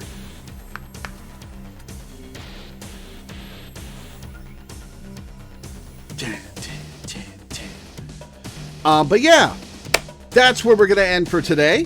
So I'll read my schedule and get off. Before I do, I would like to plug my Patreon, which you can find at patreon.com/LoreweaverStreams. The link's also in the description of the YouTube video and can be found with the exclamation point Patreon command in Twitch chat. I make my living off of Patreon. Oh, you're right. I should build a Shofixty ship. You're right. I'll do that right now. I make my living off of Patreon. It's my sole source of income. And I make enough to pay my rent and my bills, but I'm mostly just scraping by beyond that. And I need to save up because I'm moving across the country in June. So if you could go to my Patreon and pledge $1 a month or $1 per stream or anything in between, I'd be grateful. I'm grateful to everybody who pledges because you're the reason I have this strange, silly job that I love so much. If it weren't for you guys, I would still be a telemarketer or a burger flipper or some other equally horrible, soul-sucking job that I would hate. So, thank you. I'd also like to plug my YouTube channel, at Loreweaver on YouTube. The link can also be found with the exclamation point YT command in Twitch chat. I upload all my streams to YouTube. Everything from the last 8 years is up there. The whole Star Control 2 playthrough is up there. There's a wide variety of games. I'm sure you'll find something you like. If you're watching this on YouTube, I stream live on Twitch almost every day at 1 p.m. EST at twitch.tv/Loreweaver15. The link's also in the description of the YouTube video. Come hang out and chat while I stream. It's a good time. I love talking to people while I play. Finally, the schedule. Tomorrow, I will be continuing Horizon Zero Dawn after my doctor's appointment once I get home for a patron. Tuesday and Wednesday, I'm taking off for Christmas. Thursday, I am also taking off for Christmas, but I might stream depending on how I feel. Friday, I will be doing the yearly wrap-up with my stream crew. We'll be talking about the games that came out this year and our thoughts and our game of the year. Saturday will, of course, be our weekly Final Fantasy XIV stream. And next Sunday, I will be continuing Yakuza 0. So that's what's coming up. Thank you guys for tuning in. Thanks for hanging out. Thanks for watching. And I will see you next time.